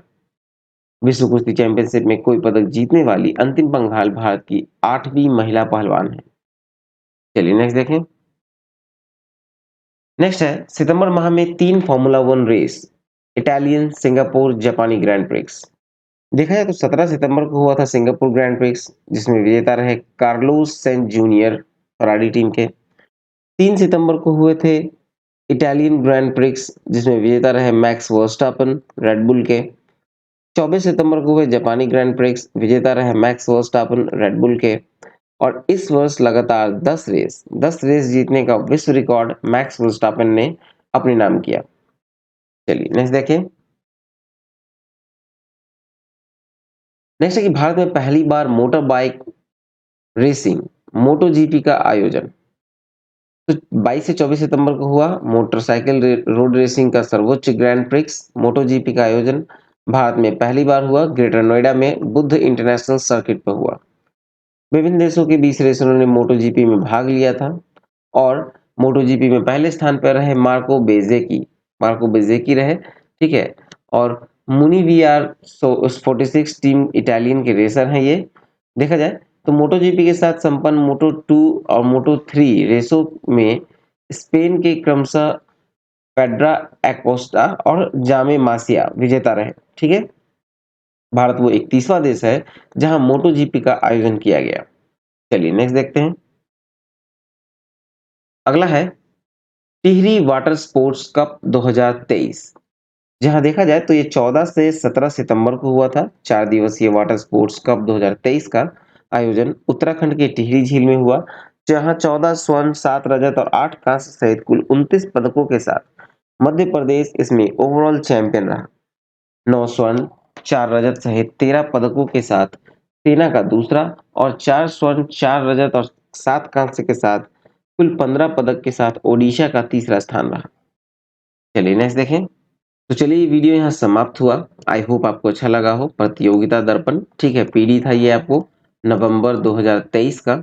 इसका आपको पीडीएफ मिलेगा ऑनलाइन स्टडी सेंटर .in पे, या फिर आप इसका डायरेक्ट लिंक हमारे टेलीग्राम चैनल से ले सकते हैं, जिसका लिंक आपको डिस्क्रिप्शन में दिया गया है, ठीक है। तो वहां से आप इस पे जाकर ज्वाइन कर लीजिए, आपको वहाँ लिंक मिल जाएगा। तो नहीं, अगर वीडियो को लाइक किए हैं तो लाइक कर दीजिए, कमेंट कीजिए वीडियो कैसा लगा, और सब्सक्राइब करके नोटिफिकेशन बेल को जरूर दबाइएगा। तो चलिए मिलते हैं नेक्स्ट वीडियो में। जय हिंद, जय भारत।